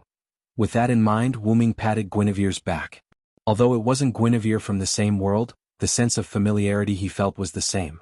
Guinevere, why are you here? Wu Ming asked with concern. Guinevere wiped his tears, raised his head and looked at Wu Ming. Master Villo, I came to find the last king. Guinevere then spoke to his shadow. Uncle, please come out. In a split second, Guinevere's shadow rippled as a fully armored knight appeared from Guinevere's shadow. Master Villo, it's my honor to see you again. The neutral voice conveyed from the heavy armor made Wu Ming wonder if Lancelot in this world was a man. Seeing that Wu Ming didn't speak, Guinevere thought that Wu Ming was blaming Lancelot, and quickly explained. Master Villo, Uncle appeared as my patron saint, God's shadow. Because of his berserk skill, he lost the memory of the people he knew, and I lost my memory because I reincarnated for too long. I didn't mean to neglect you. If I didn't come in close contact with you, I wouldn't have recognized you. Seeing that Guinevere seemed to have misunderstood something, Wu Ming smiled and shook his head. I don't mean to blame you, I'm just thinking about what you said about the last king.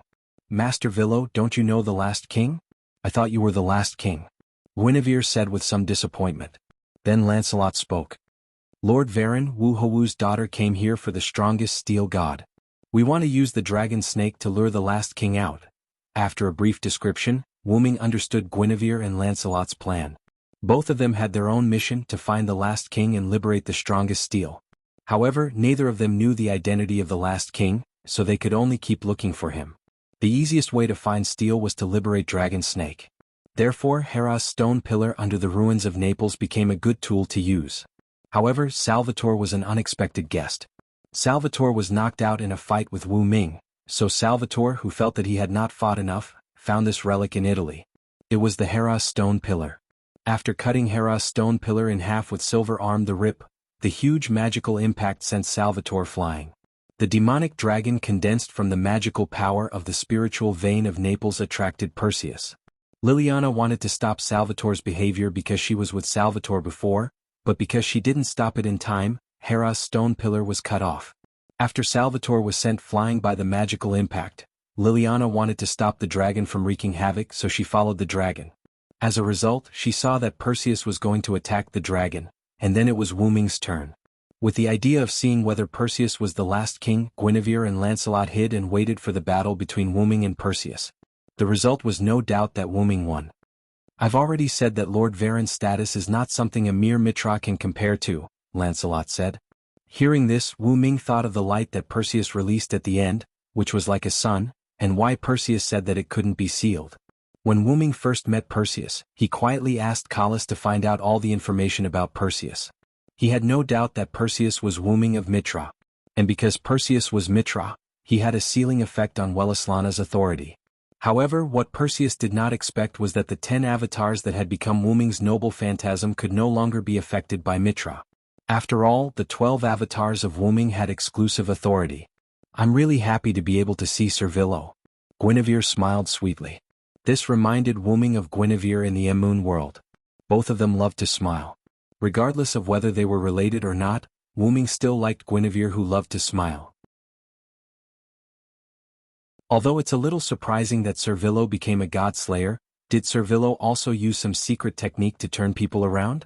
Guinevere said softly. We're very sorry, Sir Villo. Since you've become a god slayer, you definitely won't be the last king, Lancelot continued Guinevere's words. I wish you success, Sir Villo. Lancelot summoned a white horse and left with Guinevere. Wu Ming did not stop them. Instead, he was deep in thought.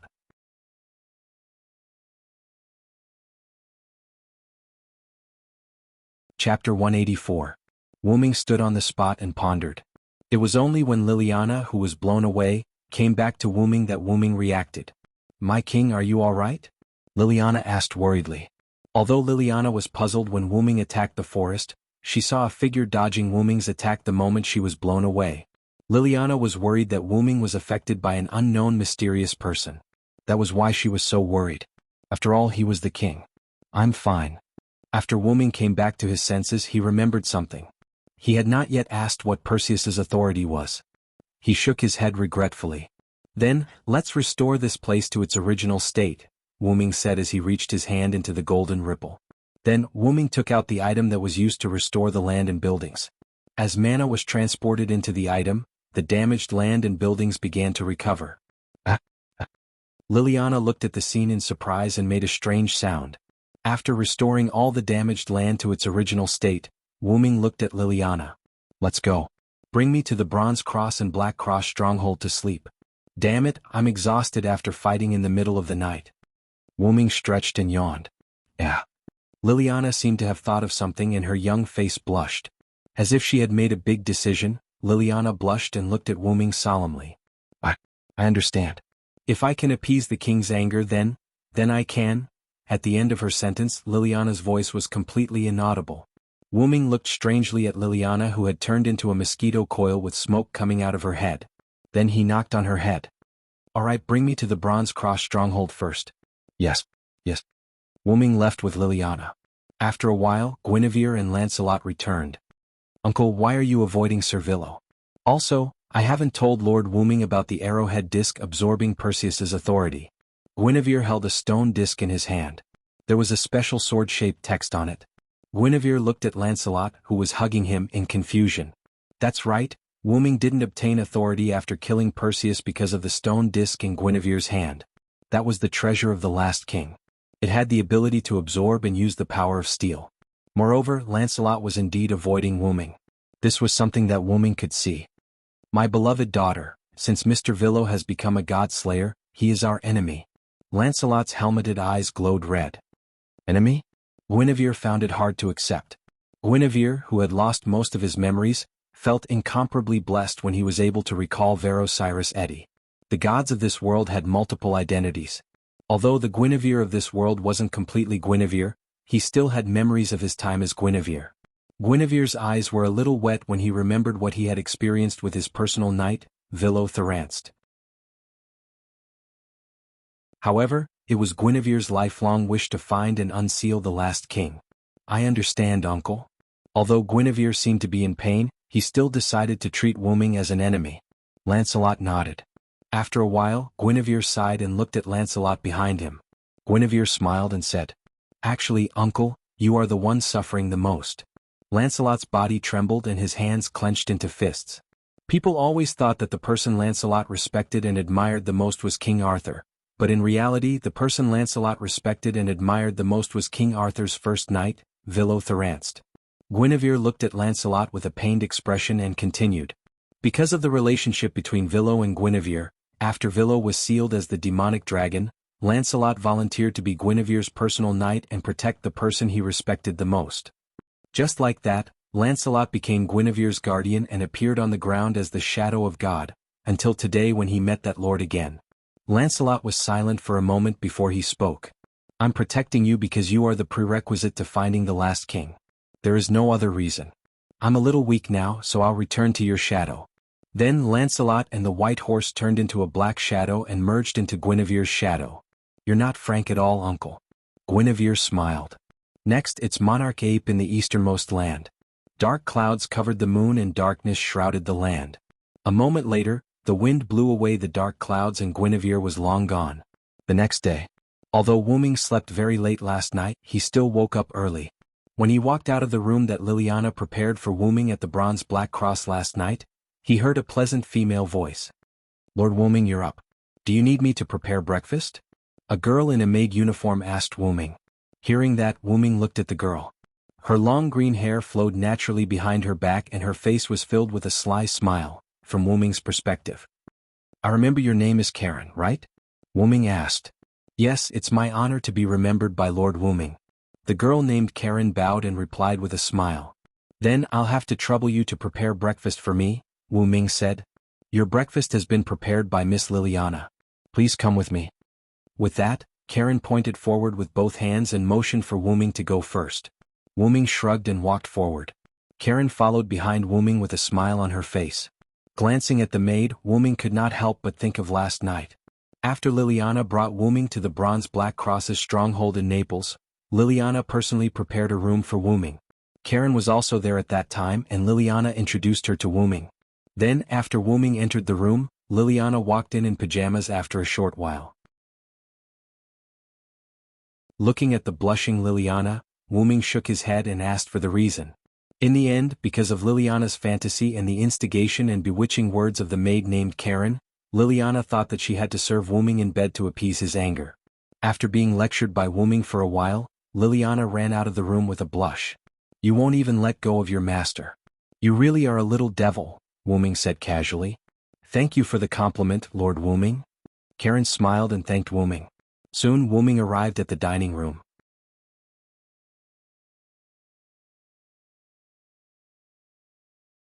Chapter 185. When he pushed open the door of the restaurant, what he saw was not the luxurious feast that Wu Ming had imagined. Instead, it was an extremely simple Italian breakfast. Sandwiches, sausages, fried eggs, bread, and a cup of coffee. It was simple and sumptuous. Seeing Wu Ming's stunned expression, Liliana, who was standing at the side, was a little flustered. Because I don't know what you like, King. However, I heard that you are the British god of disobedience, so I tried to make some British breakfast food. Looking at Liliana, who was a little embarrassed, Wu Ming laughed heartily. Ah! Liliana was frightened by Wu Ming's laughter, while Karen was secretly laughing. She had already heard that there was no dissatisfaction in this laughter, only happiness. Sorry. Because every time I'm served by others, it's an extremely sumptuous banquet, so I'm not used to such dullness. Then Wu Ming walked to the table and sat down. However, although this food is simple, it feels sumptuous. I'm very satisfied, Liliana. Liliana heaved a sigh of relief and patted her small chest that had just developed. King, it's good that you like it. Wu Ming took a bite of the fried egg. It was surprisingly not bad. Could it be that Liliana made all these herself? Wu Ming asked. Why yes. Liliana's face was slightly red as she said shyly. Your culinary skills are really good. Do you want to come and be my knight? Wu Ming said with a smile. Ah! Liliana exclaimed. It was obvious that she did not react in time. I'm serious. I'm very satisfied with your performance last night. For this land you launched an attack on Perseus alone. Although you overestimated yourself, this is what a knight should be like. Think about it. Perhaps it was because he had been in Camelot for too long, Wu Ming had a particularly good impression of people with chivalry. Moreover, she was a beautiful young lady. Cough cough, Karen walked to Wu Ming's side and said, I'm sorry, Lord Wu Ming. I'll go and persuade Miss Liliana. I'll take my leave first. After bowing, Karen brought Liliana out of the restaurant without any explanation. Karen, I remember that you're the trainee witch of the Bronze Black Cross. You really live up to the title of witch. This character. Wu Ming smiled, then began to enjoy the food again. Outside the door, Karen stood Liliana. Karen, what are you doing? It's rude to leave the king alone. As she spoke, Liliana pretended to go back. Miss Liliana, this is a once-in-a-lifetime opportunity. Liliana was Liliana and LA. Our Bronze Black Cross and Red Bronze Black Cross are the two biggest magic associations in Italy. We used to have equal status. In the end, Lady Erica Brantley sought refuge with Lord Wooming. Our bronze black cross has gradually declined. Karen turned around and continued, also because of your incompetence, Marquis Wabin also thought that you're dead. If Lord Marquis finds out that you're still alive, he'll go and look for you. Who knows what this eccentric Lord Marquis will do? Liliana's body trembled. For example, the bronze black cross of destruction. The original plan was for you to seek refuge with Minister Salvatore, but in the end you lost him. Last night, because Salvatore Tony slashed open the god relic Hera's stone pillar, he was swept away by the huge magic impact. Moreover, Lord Wooming requested to bring him to the bronze black cross foothold, so Liliana missed the King of Swords. Didn't you want to give yourself to the King of Disobedience yesterday? Why don't you seek refuge with him? Liliana blushed again as she spoke to this point. It's all because of you. Otherwise, why would I misinterpret the king's words? Liliana pointed at Karen with a blushing face. Don't you think this is fated, Ms. Liliana? Karen smiled faintly. Fated? Fated? Liliana could not react in time. Karen smiled cunningly and continued to explain. On the night of the disaster, the hero and the heroine met under the moon. The hero defeated the evil opponent and brought the heroine home safely. As Karen's words bewitched her, Liliana, who was delusional, began to fantasize with a blushing face. Ms. Liliana? Karen interrupted Liliana's fantasy. After snapping back to her senses, Liliana coughed with a blushing face. Cough. Looking at the current situation, that's the only way. Oh, Ms. Liliana, you're not frank at all. Looking at Karen's mocking smile, Liliana was like an angry kitten. At this moment, a voice sounded. How is it? Have you thought it through? Wooming stood beside the two girls and said. When? Both Liliana and Karen were shocked. After snapping back to her senses, Liliana knelt on one knee. Liliana Chronicles, I offer my everything to the King of God Slayers. I will turn into a sharp sword and cut through all enemies that block the path of the king. Just like that, Liliana became Wooming's knight. So, this is your excuse to take advantage of my absence. Erica looked at the serious Liliana and was a little displeased. The next day, Erica found that Wooming was missing, so she urgently contacted Wooming. After learning that Wooming was in Naples, she immediately rushed over. And no choice. I came because I saw that Lord Wooming needs talents around him. After all, how can the king not have a servant who knows how to cook? Liliana blushed a little. Although Erica was right, Liliana would definitely not compromise with her rival. Oh, is that so? Then Lily, as the head chef, you can prepare food for the king in the rear. If there is any battle, I, Erica Brantley, will take care of it. What? Damn Erica, I am the king's knight. Preparing food for the king is just a side job. Oh, you don't care about preparing food for the king. This is the dream of many people. It seems that Lily, you still underestimate the king too much. How could that be? I didn't mean that. Seeing Liliana gradually being forced into a disadvantageous position by Erica, Wooming interrupted the conversation between the two. Okay, that's enough. Get ready, we will go to Japan tomorrow. Huh? Go to Japan, why so suddenly? Liliana was puzzled. After all, the original plan was to go to Japan. Wooming was dragged here by Athena, and Liliana had just become Wooming's knight. It was normal that she didn't know the truth. After Erica told her about Alice's spirit vision prophecy, Liliana also understood the seriousness of the matter. I see, the last king of the strongest steel is in Japan. Since my lord wants to go, then as my lord's knight, Liliana Chronicles will definitely follow. Me too, Erica Brantley swears to follow you to the death, Erica said defiantly. You two are the wielder of the twin swords, Lion's Heart and Silver Master Craftsman. Can't you two get along well? Wooming complained. The weapons used by the two were the swords of a former Grand Knight. They were originally a pair of magic swords, but because of the death of the Grand Knight, the magic swords were separated. After tossing and turning, they fell into the hands of the Black Cross and the Black Cross, and were then handed over to their respective prodigies. I love Lily very much, Wooming, Erica said with a sly look. Who would believe you, you vixen? Liliana looked angry. Obviously, Erica had tricked Liliana more than once. Erica stopped talking back to Liliana and looked at Wooming. Then I'll contact the plane to Japan. Liliana also got up and said, I'll go prepare dinner tonight. Then the two girls left the room. At this moment, Wooming was thinking. Where did Athena go?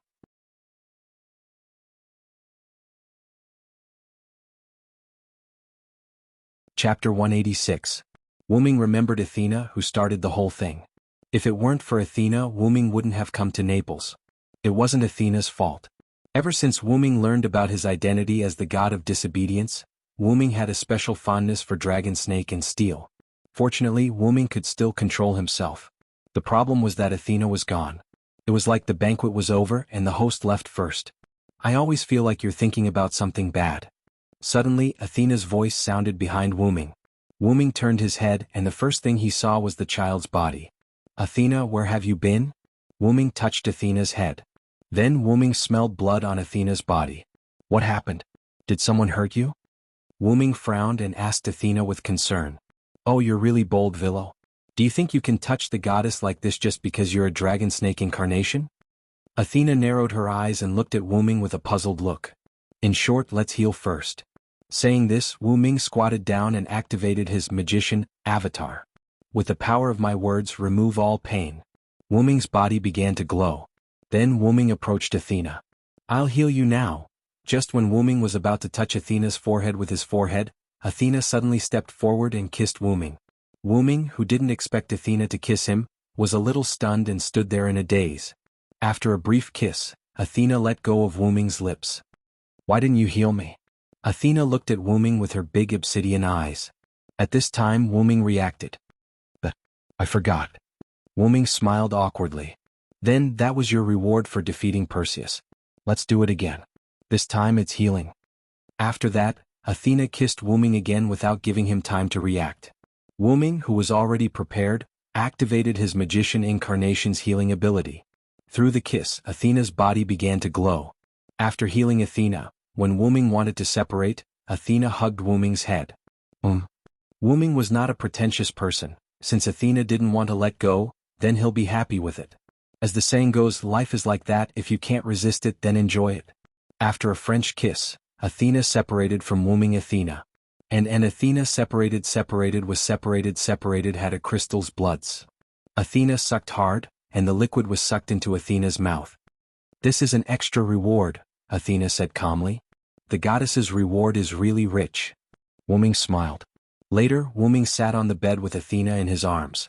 Your injuries were caused by Salvatore, right? Wuming asked.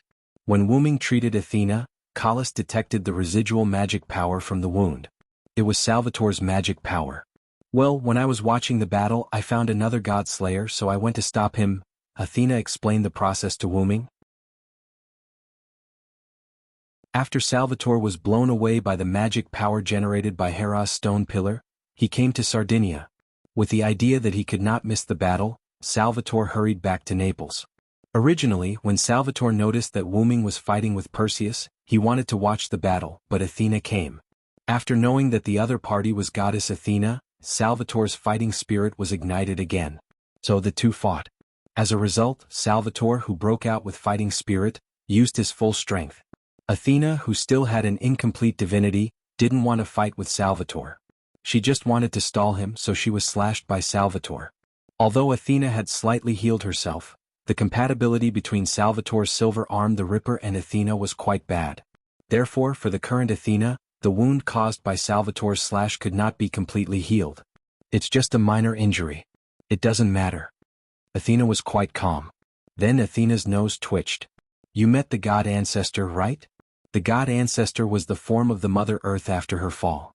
After the Mother Earth fell into the god ancestor, she lost most of her authority as a god and became able to combine with humans to give birth to offspring. For example, Wanli Guyoli, the witch that Wuming saved when he defeated Marquis Warban. A witch like her who had the rare talent of spirit vision, was the descendant of the god ancestor and human. Wuming's newly recruited knight, Liliana Kranikar, also had the spirit vision ability. She was a witch and also the descendant of the god ancestor and human in ancient times. For example, the spirit vision ability of Wanli Guyoli and Liliana was like an atavism. They had special abilities such as seeing through divinity, analyzing God's name, and temporarily foreseeing the future. Alice's spirit vision ability, which could foresee the future for a long time, could be said to be quite powerful. Although this ability was very powerful, more powerful than that of Wanli Guyoli and Liliana, there were also drawbacks. That was a significant decrease in physical fitness. The reason why Liliana could become a knight and fight on the battlefield was that her spirit vision ability was quite weak. Such a weak spirit vision ability gave her a strong physical fitness. For example, Wanli Guyoli's spirit vision could be said to be on the high side. Her physical fitness was inclined to the virtual side. On the other hand, Alice's body was directly affected. Not only was her body sickly weak, but she also couldn't go out for long periods of time. Even standing for a little longer would cause slight damage to Alice's body. She could only walk outside in the form of a ghost. This was the drawback. But compared to the drawbacks, its advantages were coveted by countless magicians. The descendants of the god ancestor like Guinevere had a chance of producing such a talent. You mean Guinevere, right? You know my identity. It's not strange for me to meet Guinevere. Hearing Wu Ming's words, Athena's snake-like eyes flashed with a trace of seriousness. You may not know, but Guinevere, who was able to degenerate into a god ancestor, had a long-cherished wish that couldn't be realized even after several reincarnations. Moreover, you who have become a god slayer, are completely opposed to the long-cherished wish of the god ancestor. Looking at Athena's obsidian eyes, Wu Ming smiled. So what? So what if it's fate? Didn't we, the god of disobedience, come here to fight against fate? Wu Ming said confidently. Although he was not the god of disobedience in the true sense, he was. I have underestimated you, Vilo silenced. Thinking about it, only heroes like you can say such words. Athena said as she broke free from Wu Ming's embrace. Since you have said so, I will not stop you. I look forward to your new story in Japan. Until we meet again, my compatriot. With that, Athena turned into a black shadow and disappeared into the night.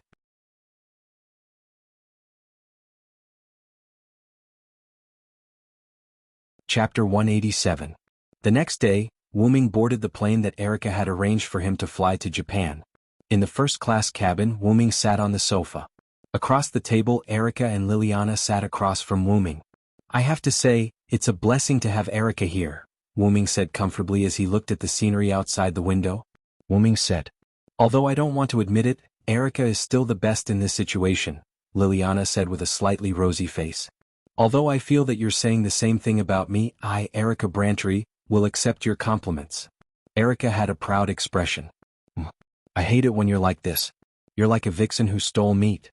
Liliana looked at Erica with resentment. Please call this the pride of a proud lioness. Seeing the two of them at each other's throats again, Wu Ming smiled. Wu Ming could not help but recall what Karen and Yaliana had said. You two have a good relationship, Wu Ming said. Who has a good relationship with her?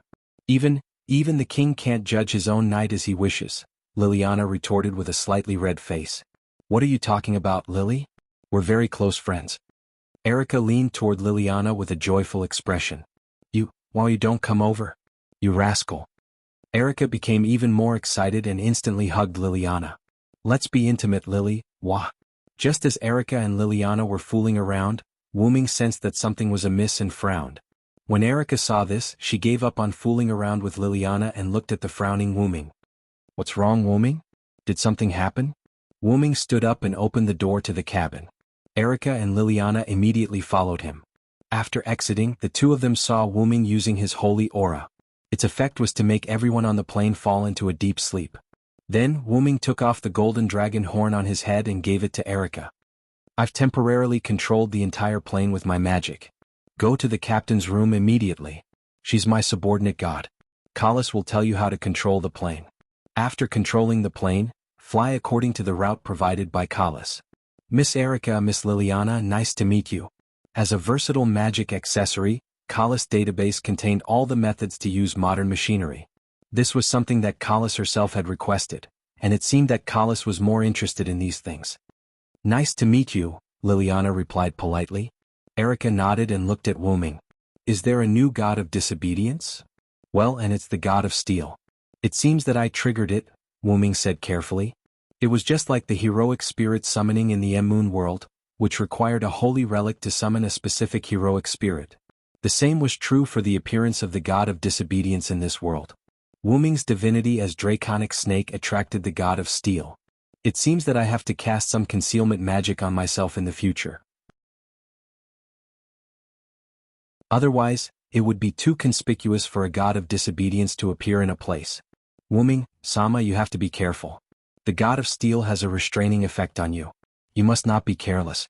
Liliana looked at Wu Ming seriously. I know. Although I'm the god of disobedience, I'm not belligerent.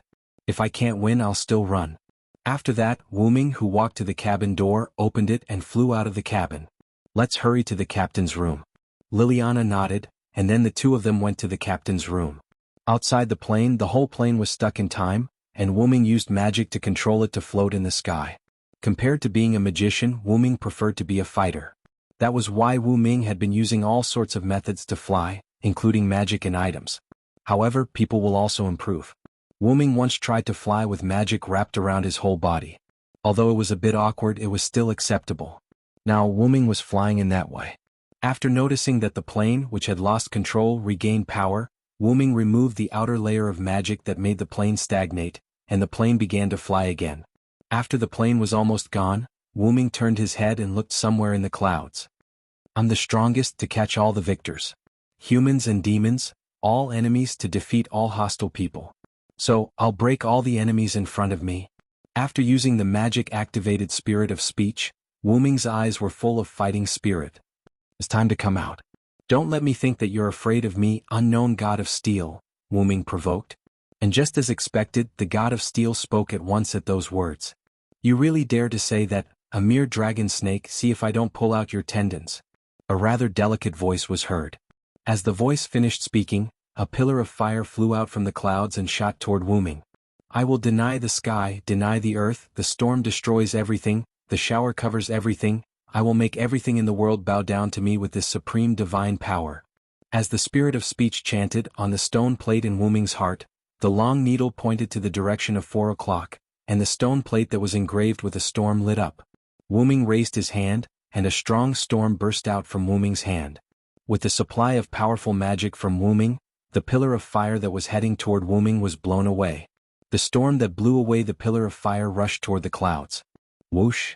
The sky was like a picture that was cut open, and the huge clouds were split into two. A fiery red figure flew above the clouds.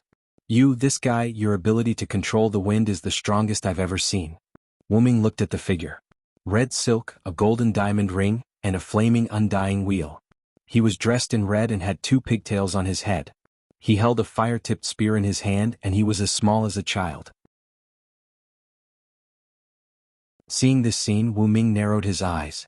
Look at your outfit, your real name must be Neza. Hey, it's all my master's fault for giving me so many treasures, it's too easy to recognize me. Neza smiled innocently like a child and touched his head embarrassedly. It couldn't be helped, Neza had too many iconic items. Leaving aside the red armillary sash and the universe ring, there were not many gods who had the windfire wheels under his feet. Let's not talk too much. It's not easy to come out and we even met a foreign dragon snake, let's hurry up and fight. As he spoke, Neza rushed toward Wu Ming with the fire-tipped spear in his hand. After defeating Perseus, Wu Ming faced the god of steel again.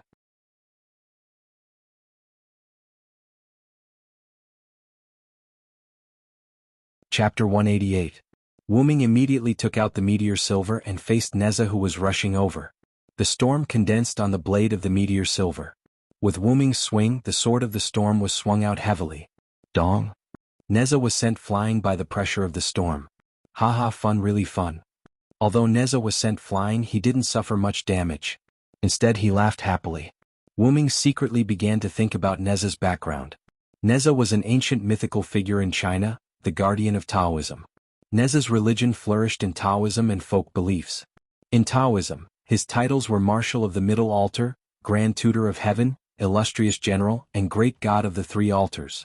Although he was reincarnated as a human as Ling Zhuzi, there was a legend that he killed the son of the Dragon King of the East Sea, abandoned his body and rebuilt it with a lotus. Rebuilding his body and killing the son of the dragon were undoubtedly in line with the god of steel's metaphor of the steel smelting process and killing snakes and dragons. Moreover, he had a lot of treasures that could deal with many kinds of battles. What a troublesome god, Wu Ming thought. Let's make a deal. How about you return to the mythical realm yourself? I don't want to. It's not easy to come out. I have to have some fun. Neza smiled sweetly at Wu Ming. Dragon snake, take this. After saying that, Neza took off the golden steel ring on his body and threw it at Wu Ming.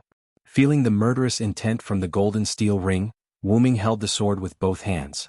The storm on the meteor silver sword instantly weakened, and the meteor silver became faintly transparent. Wuming attached the pressure comparable to a top-level storm to the meteor silver sword. While slightly refracting light, the meteor silver also became an extremely sharp high-pressure saw. Bzzz. The golden steel ring and the meteor silver collided, and an unusually violent noise was made. I am a conqueror who can defeat 1,000 with 100, 10,000 with 1,000, and 10,000 with 10,000. Now, for me who is standing on the side of justice, please shine brightly and bestow upon me the divine power of lightning. Once again the short needle on the stone plate in Wuming's heart slid and pointed at 9 o'clock. That was a god standing under the raging thunder. The meteor silver produced a trace of electricity. In an instant, the electricity violently flowed out from the meteor silver and scattered to the surroundings. I am the one who will crush all enemies and enmity between humans and demons. Following the chanting of the enhanced spirit language, the lightning instantly condensed and attached to the meteor silver. Wind blowing, iron striking, fire burning, lightning striking, and water soaking. Under these conditions, steel can become stronger. Cracks appeared on the universe ring. However, excessive exercise will break this steel. Bang. This universe ring, which had the property of killing snakes and slaying dragons, was shattered by the meteor's sacred sword under the support of Wuming's storm and thunder incarnations. The universe ring was the most commonly used treasure of Neza. Seeing that his treasure was destroyed, Neza was furious. Although Neza existed as the guardian of Taoism, he also had a violent and unyielding character. In the myths, Neza was brave and fierce, eccentric, and loved to fight and make trouble. He was very aggressive and didn't care about life and death. How dare you damage my treasure? Today I will pull out your tendons and make a belt. Under these conditions, Neza directly showed 3 heads and 8 arms. This was the 8-armed, 3-headed Dharmakaya. Many people only knew about the 3-headed, 6-armed Neza, but not the 3-headed, 8-armed Neza. 6 arms refer to the 6 hands holding the demon-slaying sword, the demon-slaying knife, the demon-binding rope, the demon-subduing pestle, the embroidered ball, and the fire wheel. The 8-armed Dharmakaya had 4 hands holding the universe ring, the red armillary sash, the golden brick, and the 9 dragons' heavenly fire shield. The remaining 4 hands held a fire-tipped spear, and the other 2 hands held the yin-yang sword. After using the 8-armed, 3-headed Dharmakaya, Neza had a green face and fangs. His hair was like cinnabar and he looked very fierce. Whether it was the 6-armed, 3-headed Dharmakaya or the 8-armed, 3-headed Dharmakaya, they were extremely ugly and could not be restored to their original state. In the myths, Neza could freely change between the 8-armed, 3-headed Dharmakaya and an ordinary body because of the art of concealment taught by his master, Tai Jinren. Dragon Snake's old enemy, take this. Neza shouted in a hoarse voice. Then he rushed toward Wuming with 7 weapons in his hands. The universe ring was replaced by the demon-slaying sword. Good timing. Wuming also shouted. Using the storm to increase his speed and the thunder god to increase his reflexes, he used the meteor silver to fight against Neza's 7 weapons. Neza was indeed the guardian of Taoism. With the 7 weapons he was evenly matched with Wuming. I didn't expect a foreign dragon to have such martial arts skills. This is awesome. Neza, who was in the form of a green-faced demon, had gradually forgotten about the destruction of the universe ring. He was immersed in the joy of fighting Wuming. Wuming dodged the golden brick that Neza threw at him and stopped at the side. The fight is over. Now is the time for the real killer move. If you want to run, now is the time. Wuming held the sword with both hands, the tip of the sword pointed upward. Interesting, very interesting. Let me see the prowess of a dragon from a foreign country. Ah!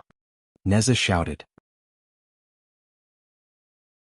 With his green face and fangs, the 8 weapons in his hands and feet exploded with powerful magic power. He rushed toward Wuming with Neza. Silver, meteor silver. The extreme meteor with the storm and thunder collided with the 8 fiery lights. The heat evaporated and affected the surrounding weather. Dark clouds gathered in an instant. Wind howled, rain fell, and lightning flashed. When the meteor silver's light disappeared, Wuming and Neza were already very close to each other.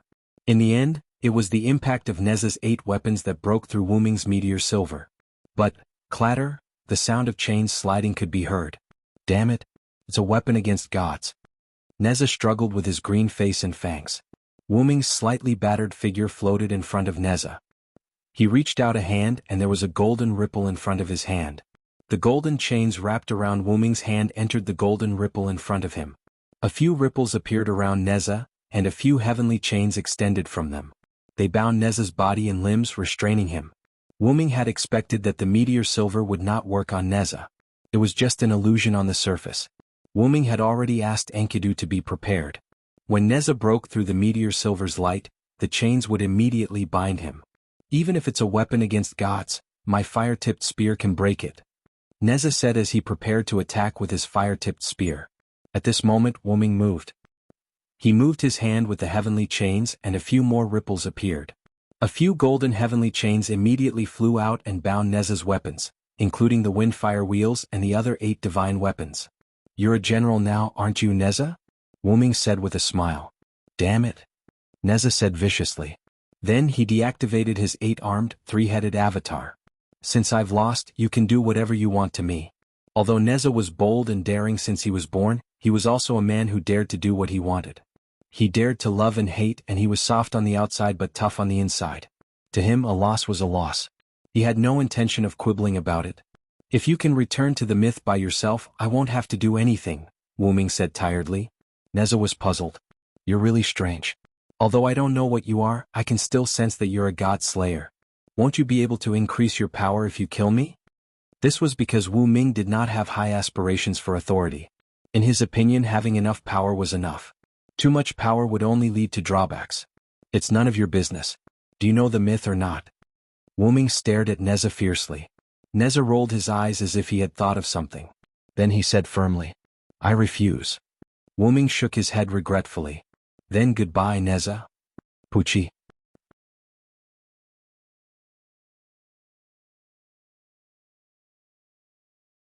Chapter 189. Mount Lu, China. Wu Ming was sitting in a nunnery filled with ancient Wuxia style. This nunnery was not big. It was plain, but it looked very simple.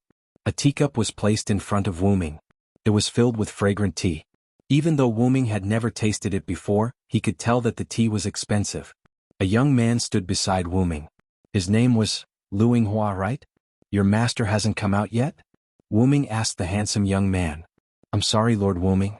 My master is very particular about etiquette. Plus, my master is an unmarried woman. She will not come out to meet guests before she is dressed."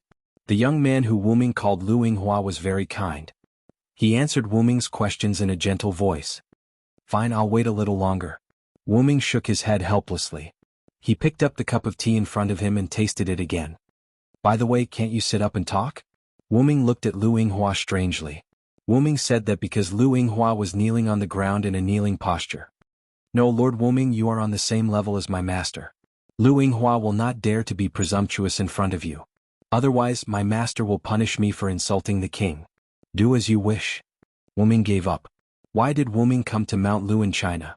It had to be related to the battle between Wu Ming and Neza.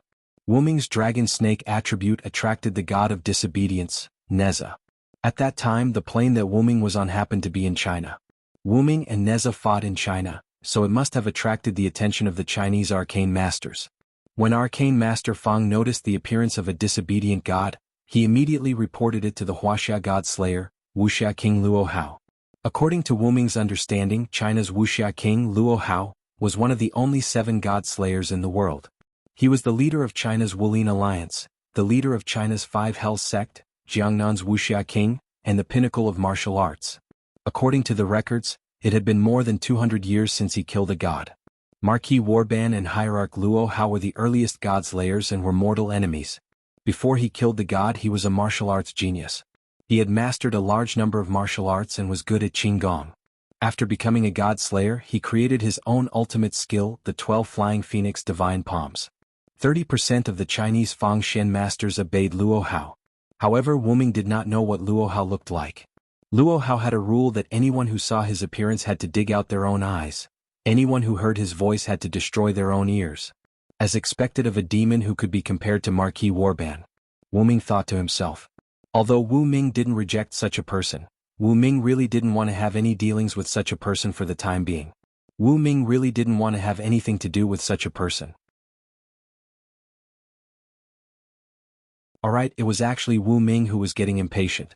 Originally, after Wu Ming killed Neza, Luo Hao's direct disciple, the handsome young man Lu Yinghua who was lying on the ground came to Wu Ming.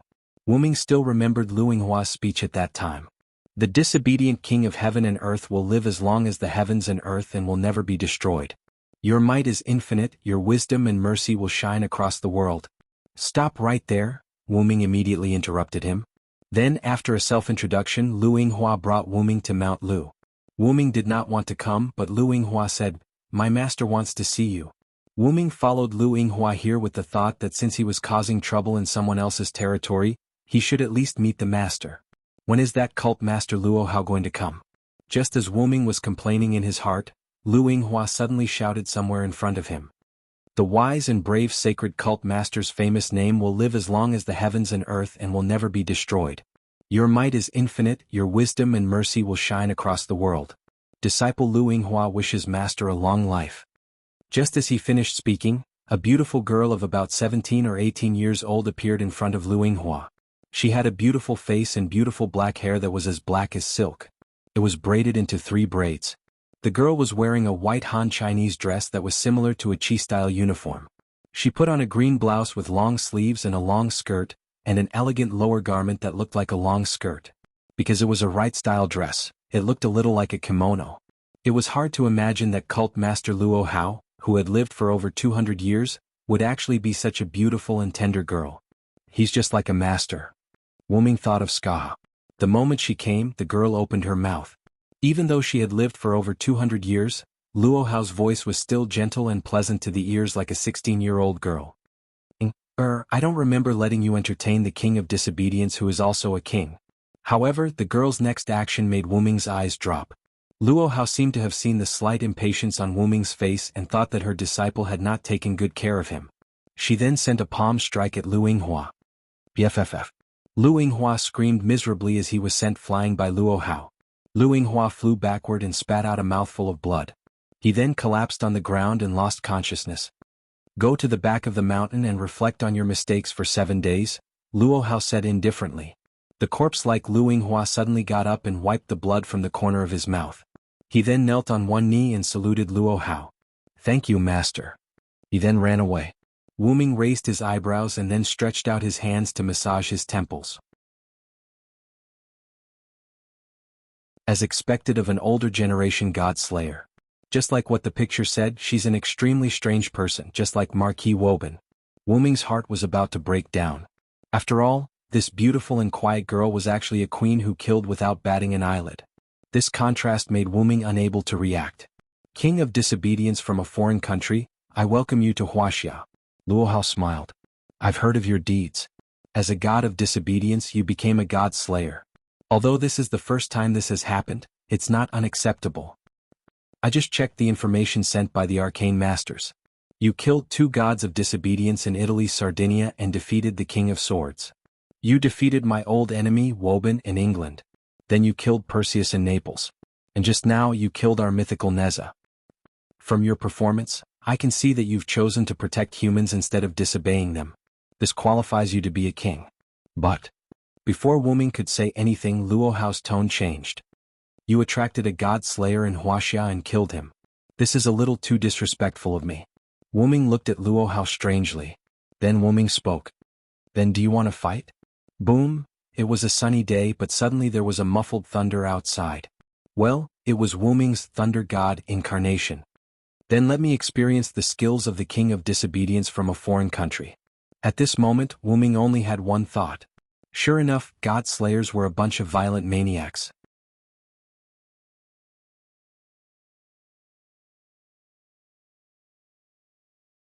Chapter 190.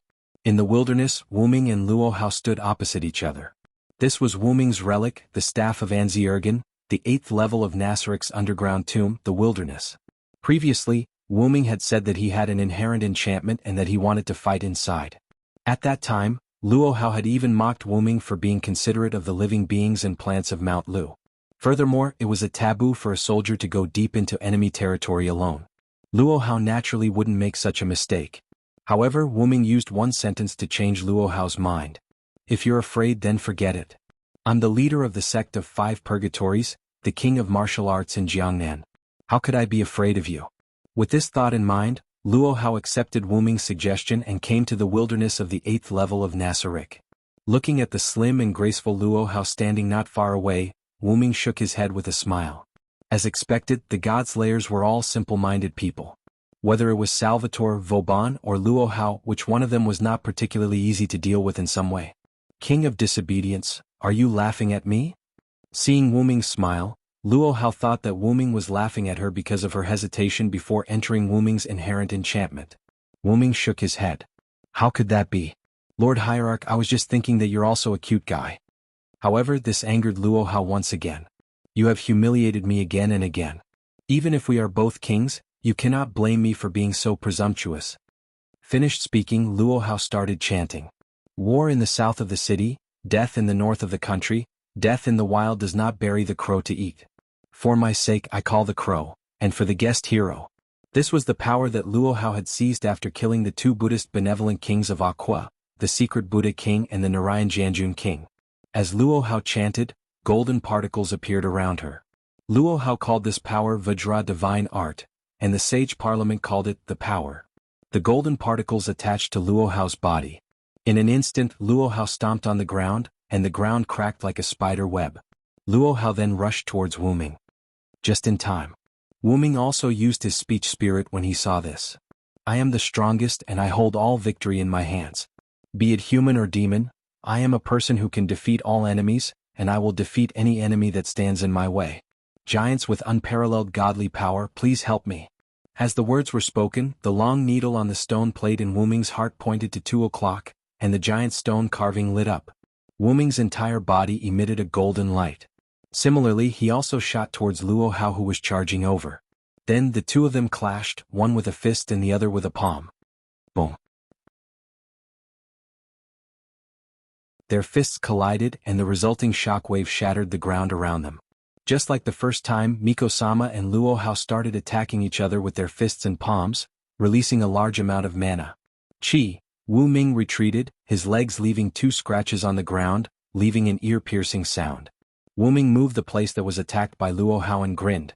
As expected of the king of Wuxia, Luo Hao, your punches and kicks are indeed above mine. That's right, it was obvious that Wu Ming was at a disadvantage in this first round of confrontation.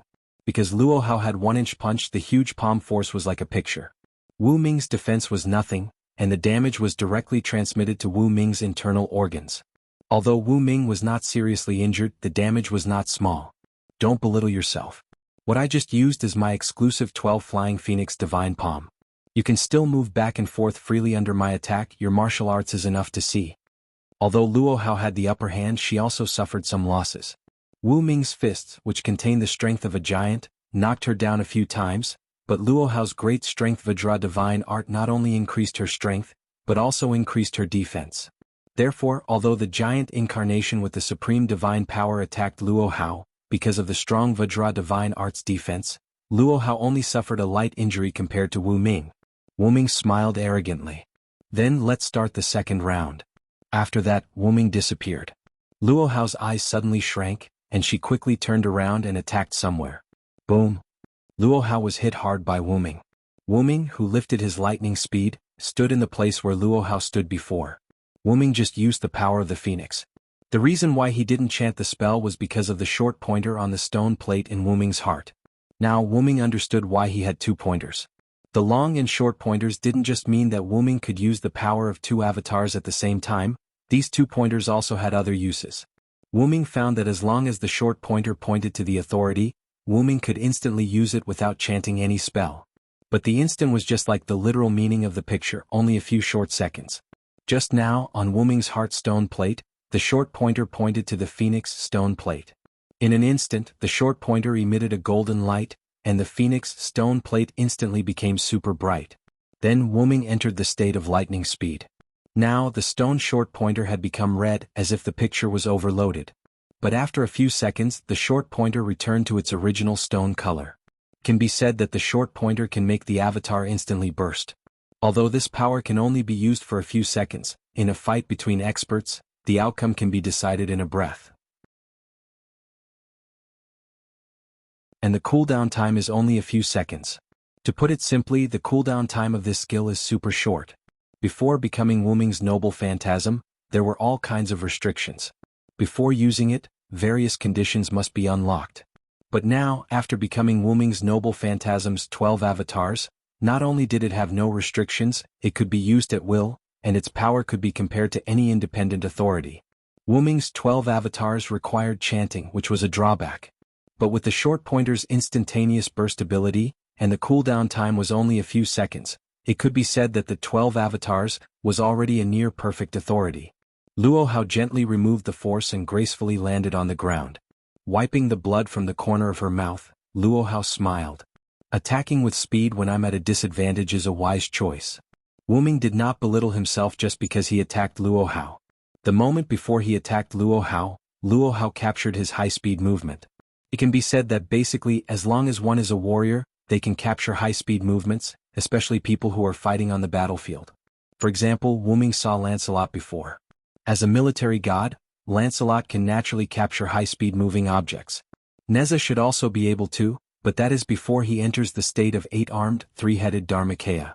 After all, after entering the state of 8-armed, 3-headed Dharmakaya, Neza becomes like a berserker. After thinking for a while, Wuming took out a white holy spear from the golden ripples. He was ready to use the martial arts obtained from another real god slayer, to compete with Luo Hao. Leader, please don't blame me for being shameless. After all, I'm good at weapons. Of course I won't blame you. Fists and feet have no eyes. On the battlefield there is only the means to kill the enemy. There is no such thing as being shameless. After that, Luo Hao's body emitted a golden light, and a golden transparent material similar to gloves wrapped Luo Hao's hands. This was the flexible performance of the Mighty King Kong Divine Art.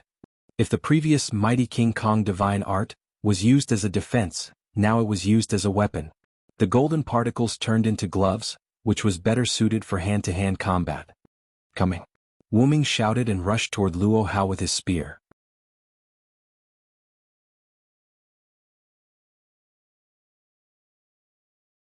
Chapter 191. Wuming held Yggdrasil in his hand and Luo Hao, who was wearing a gauntlet. Luo Hao continuously used 12 Flying Phoenix Divine Palm, which was extremely powerful. Wuming used the god-killing spear he learned from Skaha, and its power was not weaker than Luo Hao's.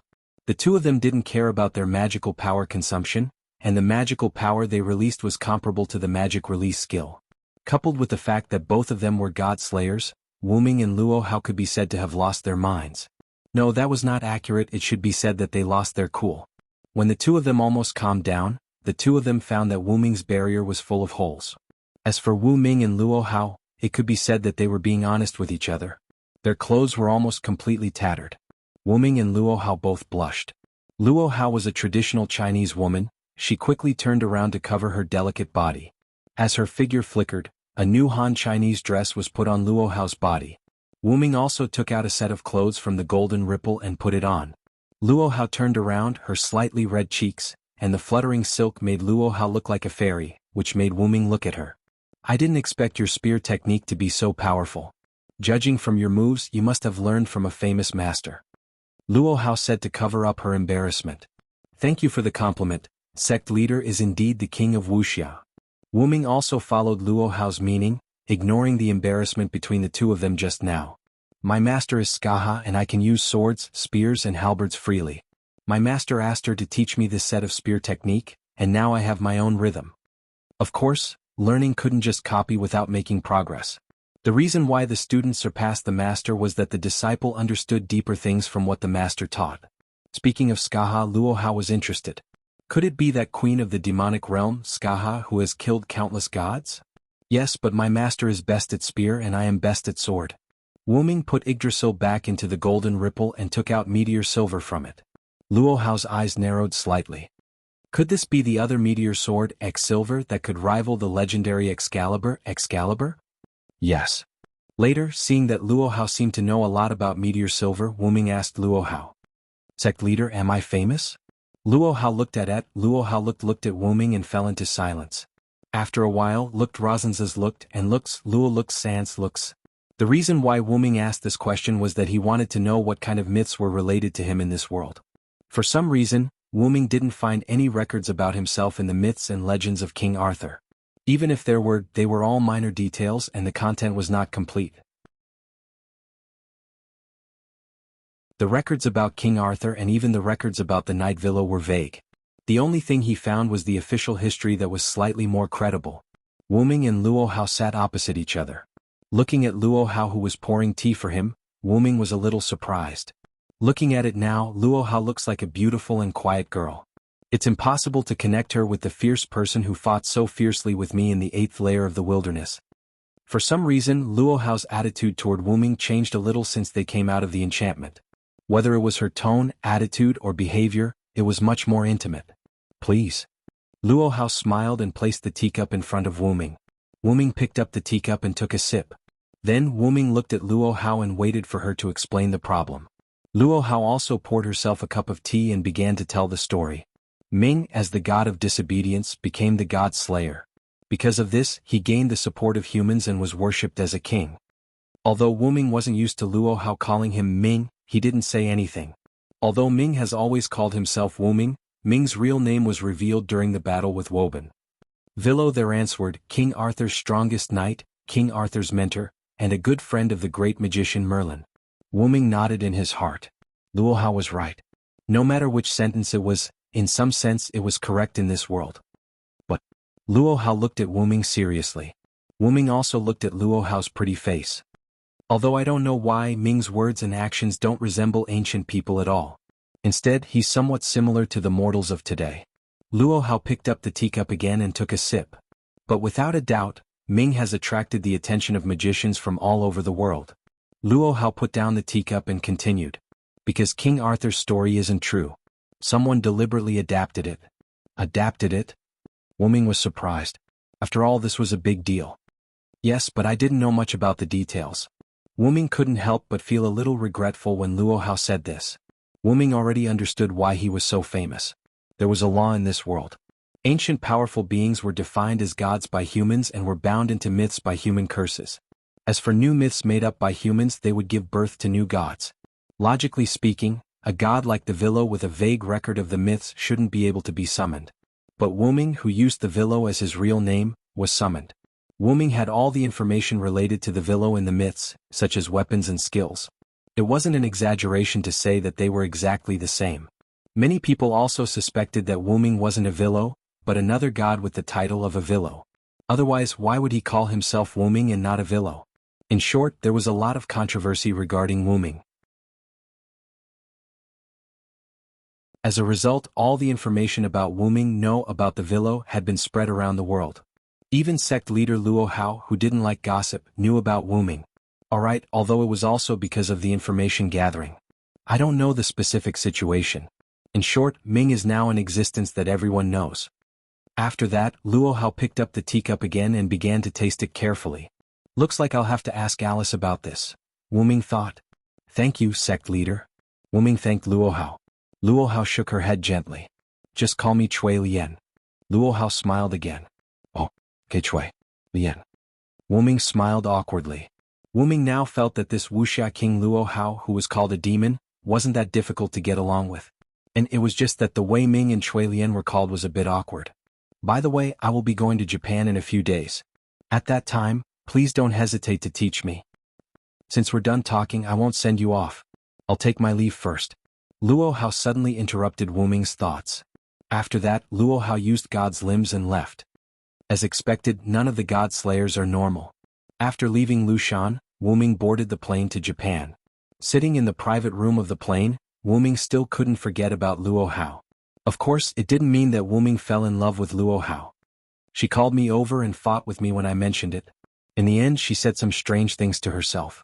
Sigh, Wu Ming supported his chin with his right hand and looked out the window in boredom. Luo Hao actually left Lushan. What is she doing in Japan? He shook his head again and stopped thinking about it. Speaking of which, why didn't Erica and the others call me?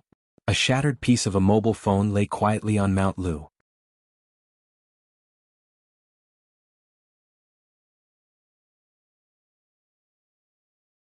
Chapter 192. At a certain airport in Japan, Wu Ming's plane landed. Wu Ming walked down from the plane. Finally, I'm in Japan, Wu Ming exclaimed. As soon as he got off the plane, a golden dragon horn ornament flew over using an invisibility spell. Wu Ming, who had a connection with it, could naturally sense the distance between him and his relic. The dragon horn flew to Wu Ming's head and settled down. Master. Although Kalas's voice was still cold, there was a hint of joy in it. Welcome back, Kalas. Wu Ming touched the dragon horn and greeted her happily. Yes, I'm back, Master. My king, are you okay? At this moment, Liliana ran over worriedly from somewhere. Her figure was like a swift and beautiful bird, extremely agile. It's okay, Lily. It's just a god of disobedience. I send it back to the myths. Wu Ming shook his head and said with a chuckle. Seeing this, Lily breathed a sigh of relief, then said speechlessly, Only you would say that. Wu Ming shrugged his shoulders and rubbed his nose. He didn't say anything. So, Lily, you have to believe in our king. How can a mere god of disobedience be a match for my master, Erica Brantry? Erica's proud voice reached Wu Ming in Liliana's ears. Wu Ming turned his head and looked. It was still golden hair like the sun, like a beautiful lioness. Erica walked over gracefully. Of course I believe in the king. Even if I do, I can't help but worry. You, on the other hand, have been calm since you got off the plane. Don't you know how to worry for our master? Liliana immediately retorted. I knew His Majesty would be fine. This is the tacit understanding between His Majesty and me, Lily. Erica pretended to be shy. You vixen. Liliana's face was red, not knowing whether it was anger or embarrassment. Please call me the beautiful lioness, Erica provoked. All right, Erica, stop bullying Lily. Wu Ming chuckled. Liliana was undoubtedly qualified as a knight, but her heart was quite pure. It could be said that she was the complete opposite of Erica. Both of them. Aya, the two prodigies are really favored by the king. However, I would like to ask the king to leave first. It is not polite to talk with the king here. A rather leisurely voice sounded. Wu Ming looked at the speaker. It was an ordinary-looking man in a suit and glasses. Although he was dressed in a suit, the man always exuded a leisurely aura. However, Wu Ming had a feeling that this was an old fox. No, it should be said that every magician was a sly old fox. Other than those who were brought up by seniors like Liliana, including paladins like Paul Brantley and Princess Alice, all magicians were sly old foxes without exception. Because those who were not old foxes were no longer in this world. The truth was so cruel. Let me introduce myself first. My name is Kaneji Takuma, an agent of the official Japanese state organ, the Historical Compilation Committee. Nice to meet you, Lord King of Disobedience. Mr. Kanzui was one of the people who came to welcome the king after Lily and I came to Japan. I didn't hide anything. Instead, I told him about encountering the god of disobedience on the way and how the king went to hunt it. Erica flipped her hair and said leisurely. Wu Ming nodded. Erica was right. Instead of deceiving him, it was better to tell him the truth directly. It was not that she thought highly of Kaneji Takuma, but the news that Wu Ming killed the god of disobedience would definitely be known by the whole world. Besides, there was no need to deceive a Japanese magician. The History Editing Committee was the official Japanese magic organization that protected Wanriku Yoli. Just call me Wu Ming. Then I'll have to trouble Mr. Kaneji to lead the way. Wu Ming smiled. In fear and trepidation, Lord Wu Ming, please come with me. Although Kaneji Takuma was very respectful, he still looked casual. Kaneji Takuma led Wu Ming and the others into a car. Kaneji Takuma sat in the driver's seat, smiled apologetically, and then said, Because we know that Lord Wu Ming doesn't like luxury, we only arranged for me and a small car. Please forgive us. I thought this was the Japanese magician's provocation to our lord, Mr. Kaneji. Erica sat in the passenger seat and smiled calmly. How could that be? We have absolutely no intention of disrespecting the king. Please understand. Although he said so and his tone was full of apology, Kaneji Takuma still looked calm and composed. Perhaps this was the reason why the Japanese sent Kaneji Takuma to negotiate with him. Wu Ming thought so. But he felt that the Japanese seemed to be confident that they could remain unscathed even after offending the god slayer. As expected, the last king is related to Japan, Wu Ming thought to himself. At this time, Kaneji Takuma spoke again. We specially arranged a luxurious ancient English building for the king's arrival, and there will be new followers to serve the king later. New followers? Wu Ming raised his eyebrows. New followers? Erica and Liliana were also a little confused. However, Kaneji Takuma continued as if he didn't see it. Because this is the first time the king, Miss Blountry, and Miss Kranikar came to Japan, we were afraid that the two of you wouldn't be able to take good care of the king. So the higher-ups specially arranged new followers to serve the king. Liliana thought about it carefully and found that there was no problem. Erica glanced at Wu Ming. After Wu-Ming nodded, Erica asked a question.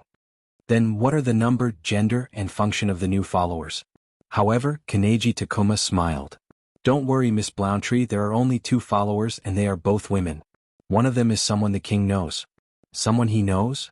Erica and Liliana couldn't help but look at Wu-Ming. Erica and Liliana were curious about when Wu-Ming, someone I know? Wu-Ming said with some surprise. Could it be? Wu-Ming muttered as he thought of something.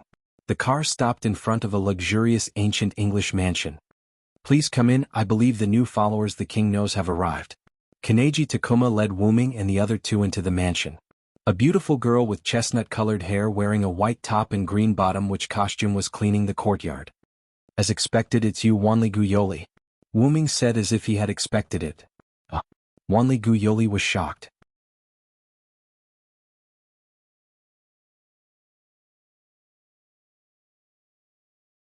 Chapter 193.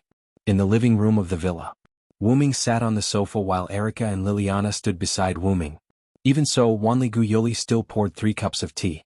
Because Wanli Guyoli had met the king before, he could be considered a half-acquaintance. Moreover, he had a high-level talent ability, spirit vision, which could be of great help to the king. Therefore, Wanli Guyoli was one of Wu-Ming's followers in Japan. After saying that, the other follower is already on the way, Wu-Ming Ganshi left leisurely. This is spiritual tea picked from the land with abundant spiritual energy. Please enjoy. Wu-Ming picked up the teacup and took a sip. His eyes lit up. It's really good. The taste is comparable to the spiritual tea that Suelian poured for me. Is that so? It's good that you like it. Wanli Guyoli breathed a sigh of relief, his little face flushed. Oh, did Lord Wu-Ming communicate with the hierarch? They called so intimately. Was it before? I remember that the place where we met the god of disobedience was indeed China. Erica narrowed her eyes and looked at Wu-Ming. My king, please have some self-respect. Although Liliana had only said a simple sentence, her slightly red cheeks proved that she was not calm in her heart. Ahem, the 2 of you don't have to stand. Quickly sit down and taste the tea that Yoli brewed for you. Wu-Ming coughed and ordered. Wanli Guyoli was a little surprised to be called directly by his name. Seeing this, Wu-Ming explained, Sorry, I like to call others by their names. If you feel offended, I can call you Wanli Gu.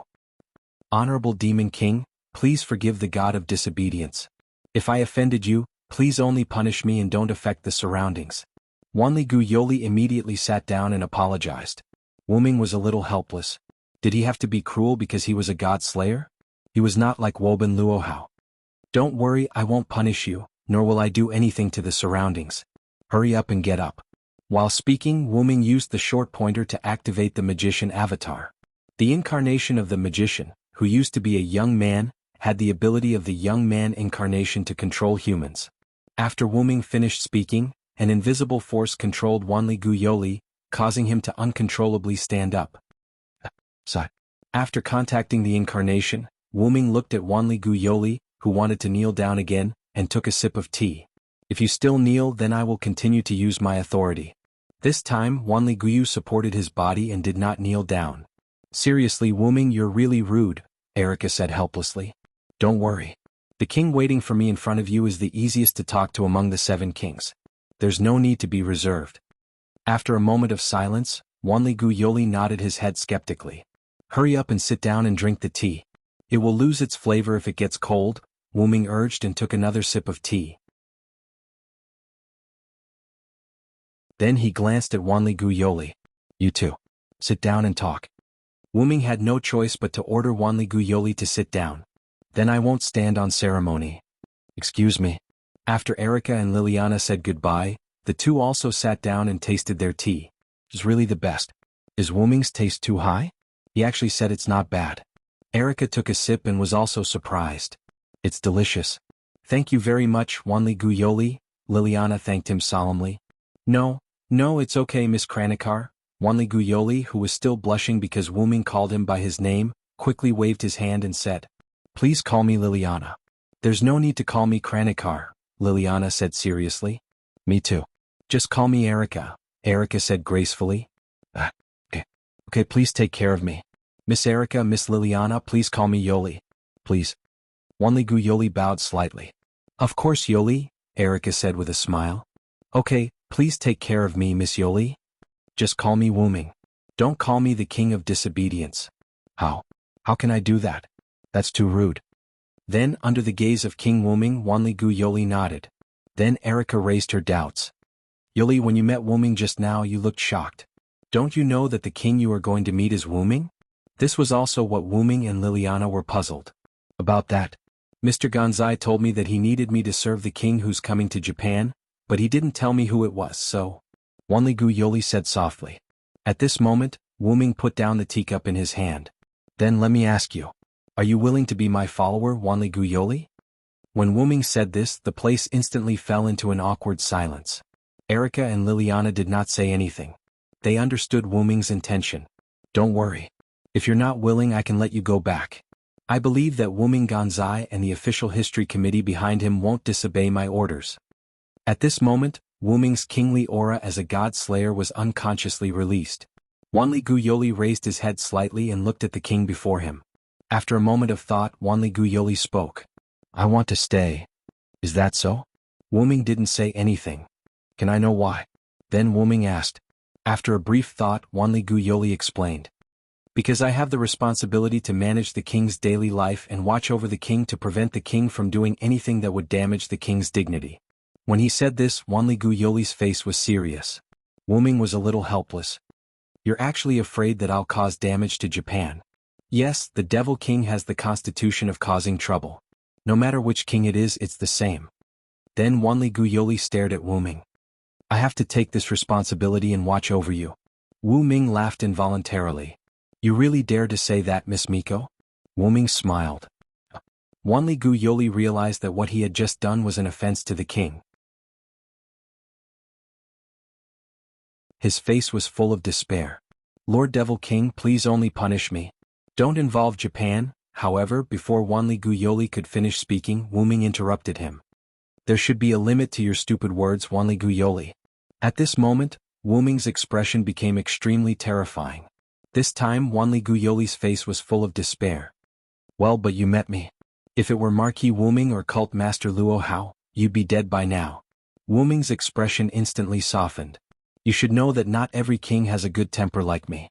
I'm doing this for your own good. Then Wuming looked at Erica and Liliana, who had been silent all this time. All right, let's call it a day. Erica and Liliana, remember to protect Wanli-gu Yoli. She's now the king's follower. After saying that, Wuming left the living room. Yoli, congratulations. You've been recognized by the king. Erica smiled kindly. Ah, he's recognized. Wanli-gu Yoli was still a little confused. Lord Wuming said that just now because he was worried about your safety. After all, we came to Japan this time to do something, Liliana explained. Actually, Wuming's personality is quite kind. He doesn't look like a king at all. However, he can show the king's side at the critical moment, Erica said. That's why we decided to follow the king, Liliana added. Is that so? Wanli-gu Yoli was at a loss. All right, we'll tell you more about Wuming when we have time. It's almost dinner time now. Let's go prepare the king's dinner. Erica looked proud. You speak as if you've cooked before. I'm the one who prepares the food for the king, and you often use the king's kindness to snatch food from the king.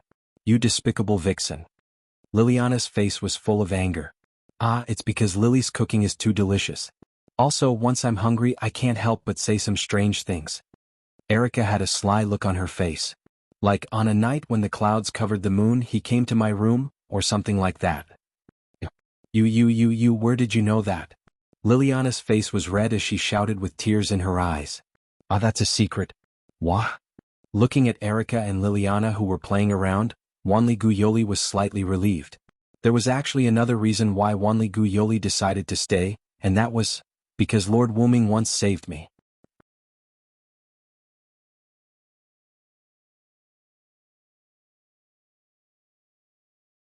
Chapter 194. On the second day after Wuming settled down, a guest came to the villa where he was staying. It was a beautiful girl in a Japanese school uniform with long black hair. Next to her was a long object wrapped in a string. There was a trace of divine power leaking out of the long object, and Wuming sensed it. It's probably a god relic, Wuming thought to himself. Then, this beautiful girl knelt in front of Wuming in the form of a sitting position under the earth, and said something that could be misunderstood and shocked. Nice to meet you. You must be Master Wuming. I'm Hui Na from the Qingqiu courtyard, your concubine. Please take care of me. Hui Na, why are you here? And what's with being a concubine? Wanli Gu Yoli asked in surprise. It seemed like the both of them knew each other and had a good relationship. Yoli is here to be Master King's concubine too? Hui Na from the Qingqiu courtyard, who was kneeling on the ground, lifted her head and revealed her beautiful face. She looked at Wanli Gu Yoli. And no, why would I be a concubine? Wanli Gu Yoli's face was flushed and her tone was stiff. Is that so? That's a pity. I thought I could fight the European harem team with you. Wait. You've been saying things that I don't understand since the beginning. What's with the concubine and the European harem team? Wuming asked in confusion. Aren't the two ladies next to you your harem? Hui Na from the Qingqiu courtyard said something that made him speechless. Her gaze was calm as if she was asking if he had eaten today. Hui Na from the Qingqiu courtyard then continued. As we all know, Princess Alice of Europe and England is your first concubine, Erica of Red Bronze and Black Cross is your second concubine, and Liliana of Red Bronze and Black Cross is your third concubine. If the fourth concubine, Gu Yoli, is included, the harem is very obvious, isn't it? Hui Na of the Qingqiu courtyard tilted her head in confusion. I told you I'm not. Wanli Gu Yoli tried his best to explain, but Qingqiu courtyard Hui Na ignored him. Instead she stared at Wuming. Wuming could tell from her red eyes, which were similar to his, that Qingqiu courtyard Hui Na did not harbor any evil thoughts. She was pure. In other words, the other party really thought so from the bottom of his heart. How pure must her heart be to be so gullible? Wuming complained. Wuming helplessly touched his face and began to explain. That's where you're wrong. Erica and Liliana are my knights. If I have to name them, they're more like confidants than lovers, much less harem. Erica and Liliana also nodded, indicating that they agreed with Wu Ming. Excellent men were indeed attractive to women, but it didn't mean that Erica and Liliana had to be Wu Ming's harem.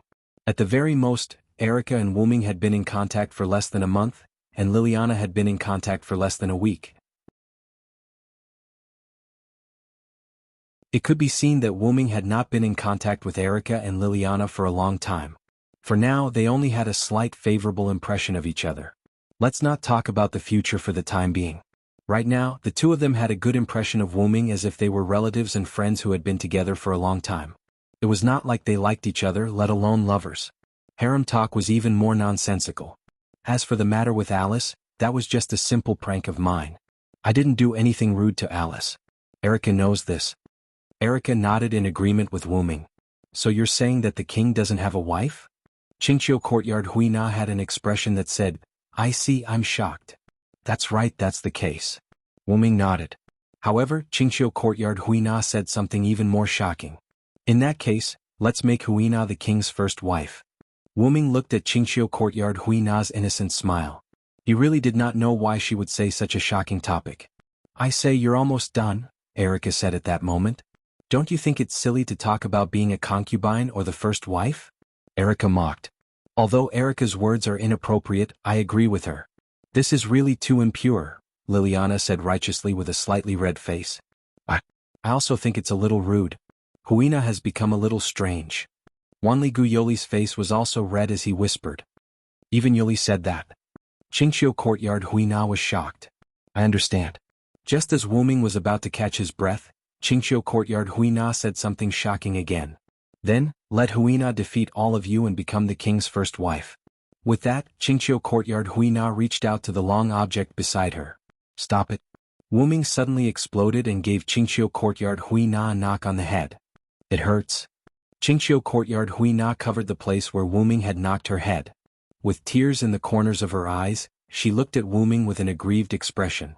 Seeing this cute scene, Wu Ming immediately swallowed the words of reprimand that he was about to say. In short, you will now follow me as my follower. That's it. Wu Ming sighed and said tiredly. Yes, I will definitely work hard to become the king's first wife. Looking at Qingqiu courtyard Hui Na, who had another strange target, Wu Ming sighed and didn't say anything else. Alright, let's get down to business. I've already told Yoli about this matter. Are you willing to become my follower? Moreover, if you don't want to be my follower, I can let you go, and the Japanese authorities will have nothing to say. Wu Ming raised the question again. You're right. However, Qingqiu courtyard Hui Na didn't think for a moment like Wanli Gu Yoli. Instead, she directly said without thinking. Hui Na didn't want to become His Majesty's follower. Grandfather told Hui Na to become His Majesty's follower, so Hui Na came. Hearing Qingqiu courtyard Hui Na's words, Wu Ming wanted to say something but she continued. But I'm now interested in the king, so I've decided to stay. Looking at Qingqiu courtyard Hui Na's serious expression, Wu Ming swallowed the words he wanted to say. Sure enough, the purer she was, the stronger she was. Qingqiu courtyard Hui Na's incomparable naivety almost made Wu Ming suffer internal injuries. So that's it for the time being. Then Wu Ming looked at the long object beside Qingqiu courtyard Hui Na. If it's you, you don't need protection, right? Wu Ming said. Of course, Your Majesty. Hui Na is Japan's first witch Tachibana.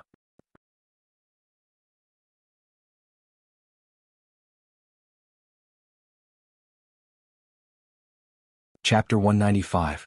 Speaking of that, Wanrifuri Furu also spoke. Wu Ming, Sama, we shaman can achieve the effect of cultivation by staying away from the world, so Hui Na will not stay in a place where people gather for a long time. She has been practicing in the mountains since she was a child, so as to achieve a clear mind.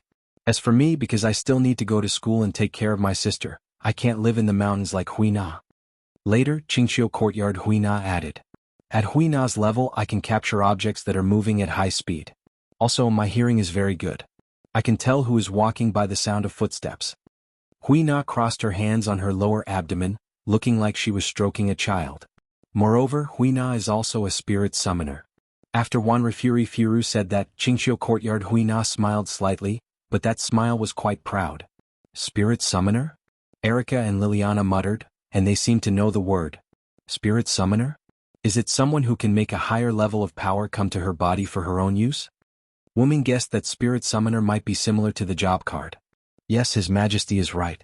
Spirit Summoner is a spirit summoner who can use Grandpa's power. It's because of this power that Hina can become Japan's #1 Tadaira witch. Kyiikyu courtyard's face was full of pride, just like a child. That also proved that Qingqiu courtyard Hui Na's mind was simple. She would do whatever she wanted, and her inner thoughts would be shown on her face. However, when Wu Ming heard Grandpa's power, his eyes lit up. About Spirit Summoner, I have seen it in historical data. It's a talent that is more advanced than spirit vision. Erica said with a serious face. Moreover, the shaman who can borrow God's power must stay in nature for a long time, not be contaminated by the secular world, and keep her body clean, otherwise she will lose the ability to invite God to come. Erica looked at Wu Ming and blinked. If that's the case, it seems that Japan is ready to bleed, my lord. Wu Ming naturally shrugged indifferently. Wu Ming naturally knew what Erica meant, and from Qingqiu courtyard Hui Na's words, it was not difficult to judge the meaning of Japan's side. It was nothing more than using a honey trap to tie Wu Ming and Japan together, or let Qingqiu courtyard Hui Na follow Wu Ming. Since Erica became Wu Ming's knight, the status of Red Copper Black Cross instantly rose to the top in Europe. It was also because of this that Liliana could be said to have been gifted to Marquis Warband by the Black Bronze Cross. However, Marquis Wu Ming didn't take care of Red Copper and Black Cross's wish. After that, Liliana was taken in by Wu Ming, and Red Copper and Black Cross rose in status as well, on par with Red Copper and Black Cross. Wu Ming didn't bring anything substantial to the two organizations, but it should be known that Wu Ming was both a god slayer and a god of disobedience. Being under such a person's command would undoubtedly bring greater benefits. It was very likely that Japan wanted to give Qingqiu courtyard Hui Na to Wu Ming in the same way that Red Copper and Black Cross had given Liliana to Marquis Wu Ming. They wanted to obtain Wu Ming's protection and gain more benefits. I quite like your personality, and it's not impossible to take you in as a shaman. Wu Ming stroked his chin and pondered. But Liliana and Erica seemed to want to say something, but Wu Ming interrupted. I have my own ideas, trust me. Erica and Liliana looked at each other and nodded. Is there anything you need Hui Na to do, Your Majesty? Qingqiu courtyard Hui Na had an excited expression. Don't worry, Your Majesty. No matter what difficulties there are, Hui Na will overcome them one by one. You can't be so sure, Miss Hui Na. Wu Ming smiled. Then Wu Ming stated his request. I want to see your grandfather. Huh? Hui Na's grandfather? After that, Hui Na left as she had to ask for instructions. Wu Ming, Erica, Liliana, and Wanligu Yoli started discussing. Why does Lord Wu Ming want to see Hui Na's grandfather? Wanligu Yoli raised his doubts. Isn't that simple, Yoli? Erica smiled gracefully. Qingqiu Courtyard's Hui Na is a descent warlock, and Hui Na herself said that she can descend the power of her grandfather onto herself. That's enough to explain the problem. The power she summoned is the power of a god, which means that Qingqiu Courtyard has a god grandfather, Liliana added. Wanligu Yoli seemed to be shocked. After all, it was a little unbelievable that her best friend's grandfather was a god.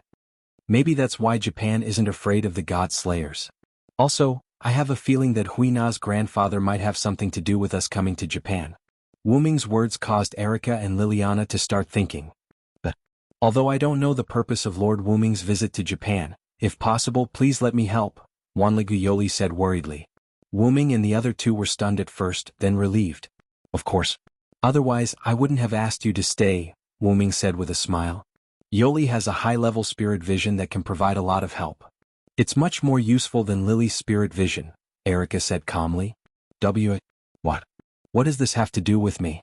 Besides, spirit vision is an innate ability. Whether it's strong or not depends entirely on one's innate talent. If that's the case, Erica, who doesn't have spirit vision, is completely useless. Liliana lectured Erica with a displeased look on her face. In that case, the king who doesn't have spirit vision is also useless in your words. As a knight of the king, how dare you judge the king so wantonly? You're really bold, Lily, Erica said slyly. How could that be? I was just talking about you. Why did you have to involve Lord Wu Ming? You despicable female fox. Liliana was so angry that her face turned red. Miss Erica and Miss Liliana have such a good relationship, Wanligu Yoli said enviously. At that moment Wu Ming spoke. Then slowly blend in.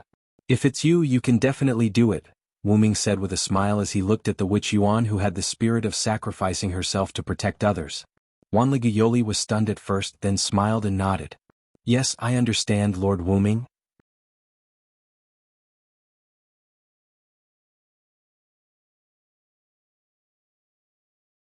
Chapter 196.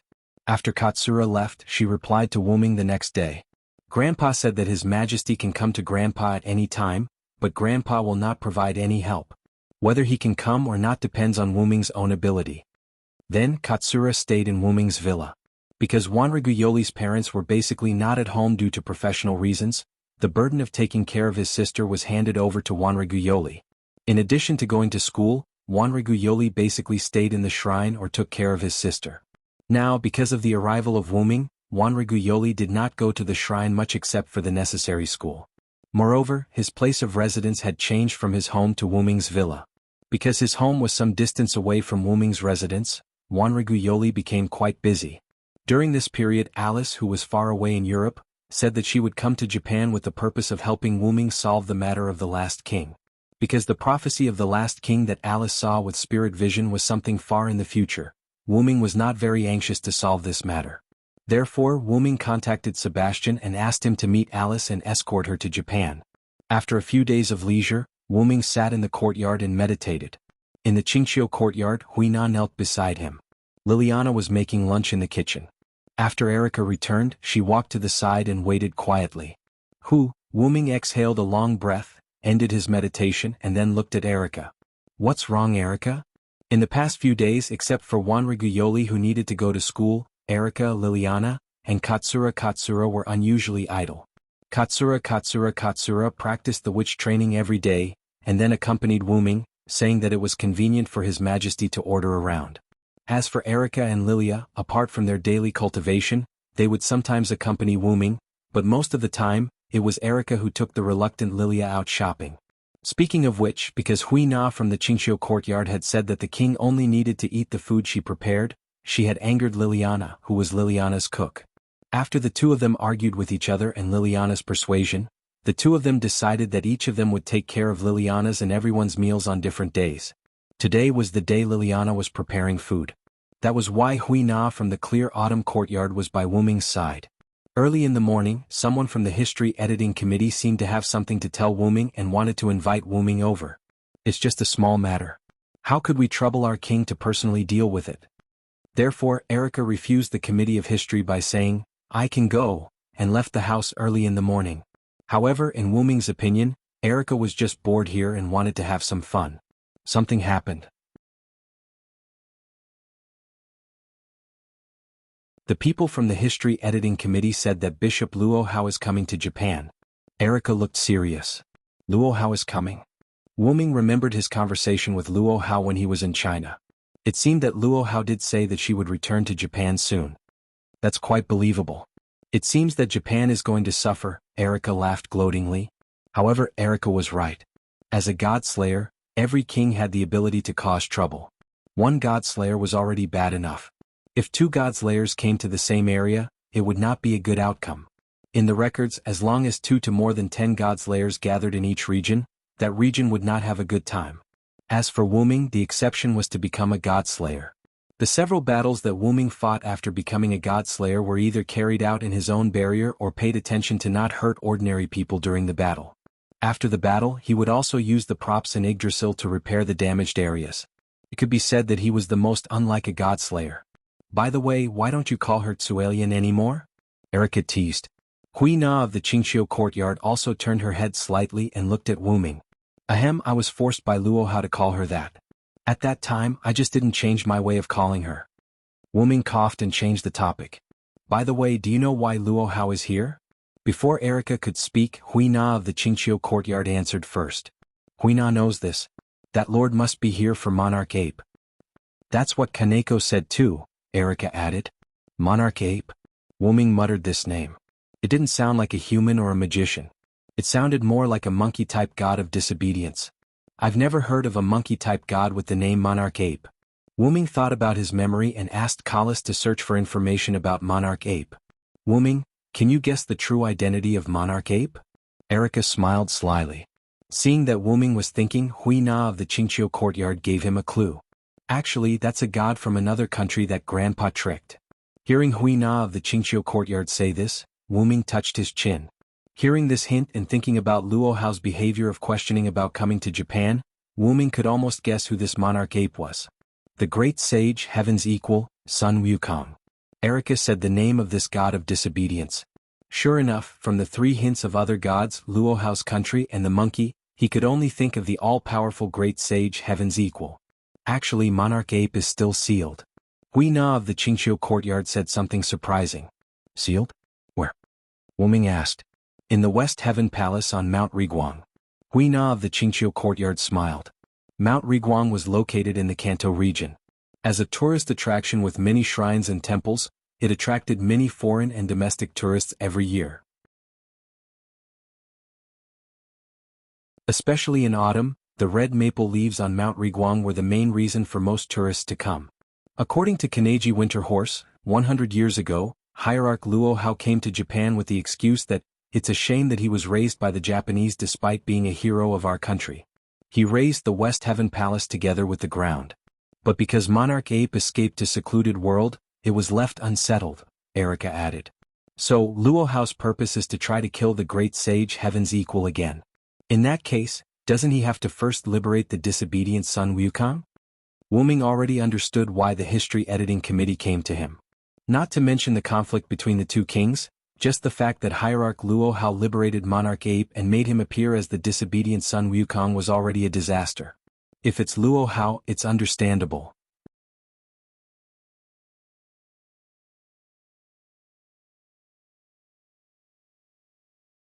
Chapter 197. After all, Luo Hao comes from a country with a strong sense of nationality. Moreover, as a woman born during the Qing dynasty, Luo Hao still had a strong sense of feudalism even after 200 years had passed. Those not of my race will definitely have different intentions. Those who offend my Huaxia will be punished no matter how far away they are. These words didn't come from the country where Luo Hao came from. The great sage heaven's equal, the insufferably arrogant monkey king Sun Wukong, was actually being raised by a former vassal country of Japan. It would be strange if she wasn't angry. Honestly, I can only say that as expected of the god of disobedience, a bunch of troublesome existences. Wu-ming shrugged helplessly. Meanwhile, Erica glanced at Wu-ming as if to say, you're the one who's the most troublesome existence here, and you still have the nerve to talk about others. Of course, Wu-ming chose to ignore all of this.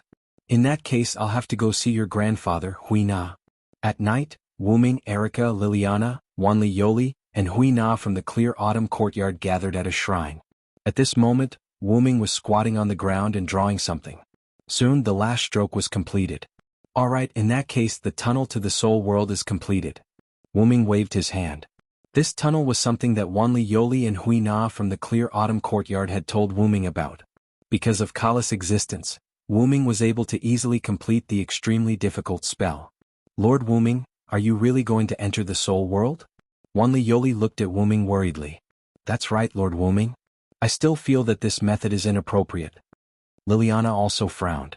Wu-Ming naturally knew what the two of them were worried about.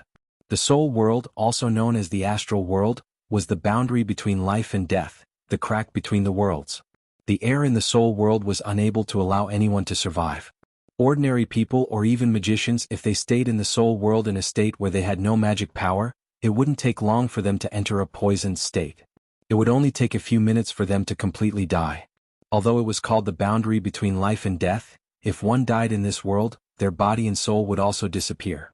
This was enough to show just how terrifying the soul world was. However, this wasn't the most terrifying part. That was because as long as one didn't have a physical body or had magic power cover their entire body, they would still be able to survive in soul world. The most terrifying part was the god of disobedience. That's right. Although the gods of disobedience all appeared in the real world, there were also gods of disobedience in the soul world. Ever since the ancient times, powerful creatures had been bound by human myths and legends.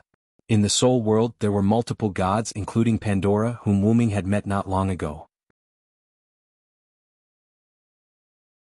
A conservative estimate was that there were more than 20 gods in the soul world. Apart from the king of disobedience, there were also all sorts of powerful creatures, such as human magicians who had reached the pinnacle of cultivation, god ancestors who had fallen from the goddess of the earth, and so on. It was just that there were far fewer of them in soul world. These gods were basically all tired of wreaking havoc on the earth, so they all entered the soul world, which was called seclusion. However, there were also exceptions, and Pandora was one of them. The witch Pandora, she was the god of disobedience who had existed in the soul world since ancient times. Killing the god of disobedience and obtaining its power was a great curse set by Pandora. As the witch who left behind the only hope for mankind, Pandora could already be said to be the mother of the god slayers. That was also why when Wu-Ming first met Pandora, Pandora called herself Mother. After that, perhaps because of Wu-Ming's identity as the god of disobedience, Pandora took a step back and chose to be the elder sister. Wu-Ming still had some doubts about becoming a god slayer with the identity of the god of disobedience. Wu-Ming always felt that Pandora knew that he wasn't from this world. Wu-Ming didn't believe that Pandora just chose an ordinary god of disobedience to become a god slayer. It may also be because of this, under Pandora's design, Wu-Ming could become a god slayer in this world with a disobedient body. Now that I thought about it, Wu-Ming, the god of disobedience, entering the soul world seemed quite reasonable. Don't worry, I am the combination of snake and steel. Those gods of disobedience who live in seclusion in the soul world are just timid in my opinion. In the face of timid people, even if there are many gods, I won't do anything. Believe in Wu-Ming, believe in the king of disobedience. Erica looked at Wu-Ming with confidence. Hui Na also believes that the king will be fine. At this moment, Hui Na exuded a very strong Yamato Nadeshiko smile. It was indeed worthy of being called a top-notch Yamato Nadeko by Kaneko Winter Horse. This momentum was really not for show. Seeing Wu-Ming, Erica, and Hui Na said so, Liliana and Yuri didn't say anything, but their worries couldn't be completely eliminated. Then I'll take my leave first, Wu-Ming said with a smile. Then, the magic formation instantly lit up, making the four people unable to open their eyes. After the light disappeared, the four people looked at Wu-Ming. There was only an empty magic formation left in the place, and there was magic power exuding around it, indicating that Wu-Ming was here just now. The four people didn't leave but sat around the magic formation waiting quietly. The environment in the soul world was actually similar to the main world, mountains, cities, beaches and oceans, but these places were covered in gray.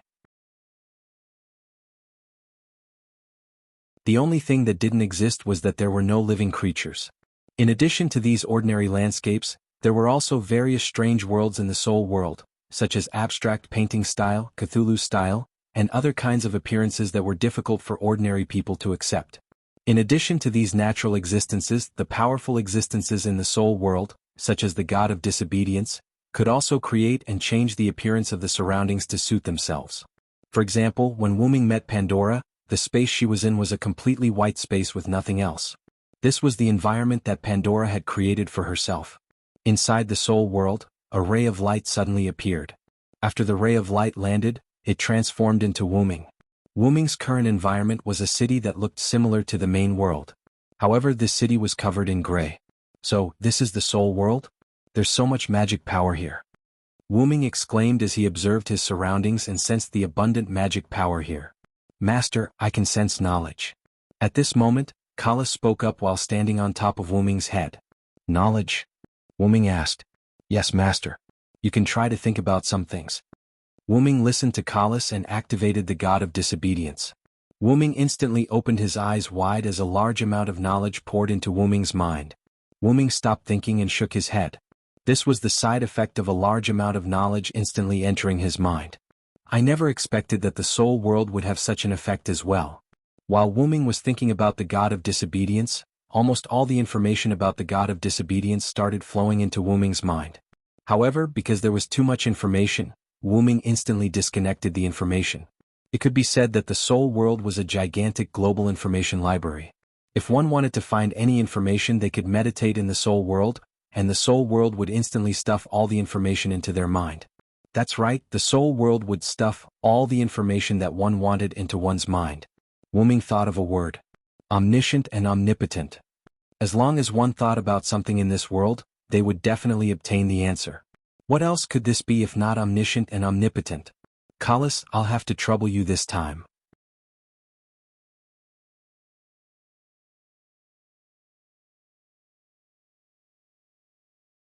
Chapter 198. Yes, Master. After Kalas finished speaking, she began to glow. Wuming knew that Kalas was constantly recording things related to this world. As long as Kalas thought of a series of questions, she could get the answer. The answers were stored by Kalas for convenient reference in the future.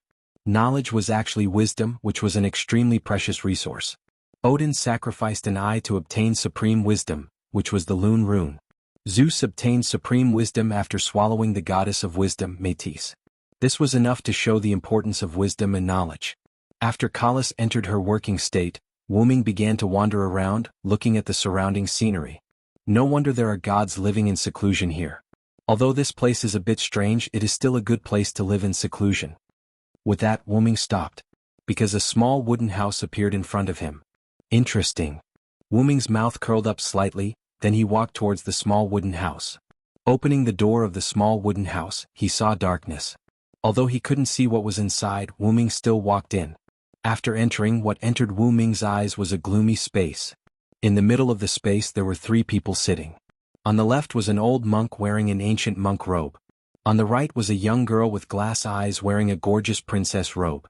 The one in the middle was a middle-aged man with messy black hair. He was dressed in a rather sloppy ancient warrior's attire. Obviously, the black-haired middle-aged man in the middle was the leader of the old monk and the glass-eyed princess. The 3 of them sat in a triangular formation. There was a small hanging furnace in the middle with sake in it. The middle-aged man held a wine vessel in his hand, and the old monk and the glass-eyed princess didn't have wine cups or anything like that beside them. Obviously, this was prepared for the middle-aged man. Wuming walked in front of the middle-aged man, to the right of the monk and the left of the glass-eyed princess, and sat down. Welcome, King of Disobedience. The glass-eyed princess bowed slightly and spoke first. Wuming nodded to show his respect. The old monk didn't say anything and Wuming didn't care about him either. Ha-hung, do you want a bite, otherworlder? After the glass-eyed princess finished speaking, the big man in the middle raised his cup and shook it at Wuming. Wuming narrowed his eyes.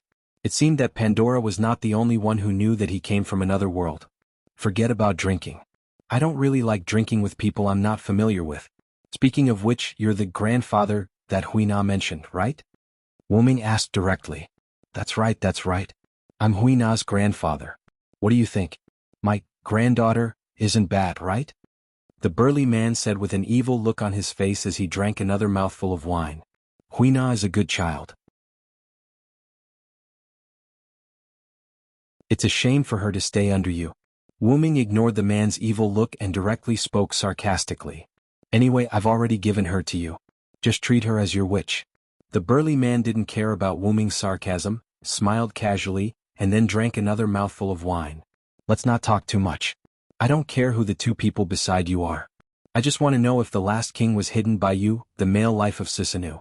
Wuming not only directly stated his purpose, but also the real name of the burly man. Yes, the burly man in front of Wuming is a famous Japanese god, the male life of Susanoo.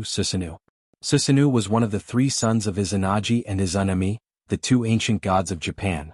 The other 2 are the Japanese sun goddesses, Amaterasu Amikami and Tsukuyami. In Japan's Kojiki, Susanoo is called the male life of Susanoo. He also has many names such as Tame Horse Head, Tame King, Susanoo, and so on. All in all, Susanoo is a very important god in the pantheon, comparable to Athena of Greece.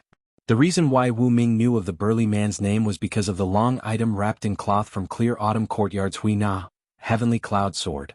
Hui Na claimed that this was the sky cluster cloud that her grandfather bestowed upon her, but Wu Ming discovered that this sky cluster cloud was a subsidiary god. The only god who could make the Heavenly Cloud Sword be affiliated to was Susanoo. According to the legend, Susanoo wielded the sword of Tatsuka and killed the Yamata no Orochi. He found a treasure sword from the tail of the Yamata no Orochi, which was the Heavenly Cloud Sword. In other words, the burly man was steel. However, the burly man was not displeased when his real name was revealed. Instead, he laughed out loud. As I said, as long as he comes in contact with Hui Na, he will know your name. The old monk sitting on the left said with some displeasure. So what? It doesn't matter to me whether he knows or not. It's really exciting. I have many names. Let's call me Susanoo for the time being. What about you, alien? Susanoo grinned and then asked Wu Ming. I also have many names, but my favorite is Wu Ming. Just call me Wu Ming. As soon as he said that, the old monk and Princess Glass Eyes instantly understood Wu Ming's intention. Since he was a god, he must have a weakness. Just like the followers of the Holy Grail wore, hiding their real name was to avoid weaknesses. The name Wu Ming didn't sound like a god. In this way, they couldn't find his weakness through his name. Do you think we can't know your real name if you don't tell us? Your battle with another god slayer has already exposed your real name, Vilo silenced. The old monk was quite unconvinced. After the old monk said that, Princess Glass Eyes realized that something was going to happen. When she was about to speak, Wu Ming spoke. If my perception is correct, you are a human. Wu Ming's eyes became sharp and looked directly at the old monk. In Wu Ming's perception, the old monk was not a god, but a magician who cultivated to the extreme. And Princess Glass Eyes had a similar aura to Guinevere, whom Wu Ming had seen before. There was no doubt that Princess Glass Eyes was a god. Everyone here is a great existence. You are just a human, how dare you be presumptuous in front of me? Boom. Wu Ming's magical power rushed out of his body. Wu Ming's scarlet eyes stared at the old monk as if he was looking at a dead man.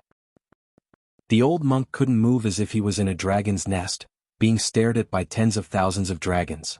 That was the pressure caused by Wu Ming releasing his dragon's power. The old monk's face instantly turned pale. Princess Glass Eyes and Susanoo, who were not targeted, also felt a little pressure. Please be merciful, Wu Ming-sama. Princess Glass Eyes said awkwardly. Wu Ming looked at her, and Princess Glass Eyes instantly broke out in cold sweat. Then Wu Ming looked at Susanoo, who had already stopped smiling. Then Wu Ming put away his dragon's power. In an instant, the old monk, who was targeted, breathed a sigh of relief. How about it? Do you want to continue to test me, Susanoo-sama? That you're tuning in to the Han Lee's Wuxia Chronicles YouTube channel. We're so grateful for your support, and don't forget to subscribe to join us on this incredible journey through captivating stories.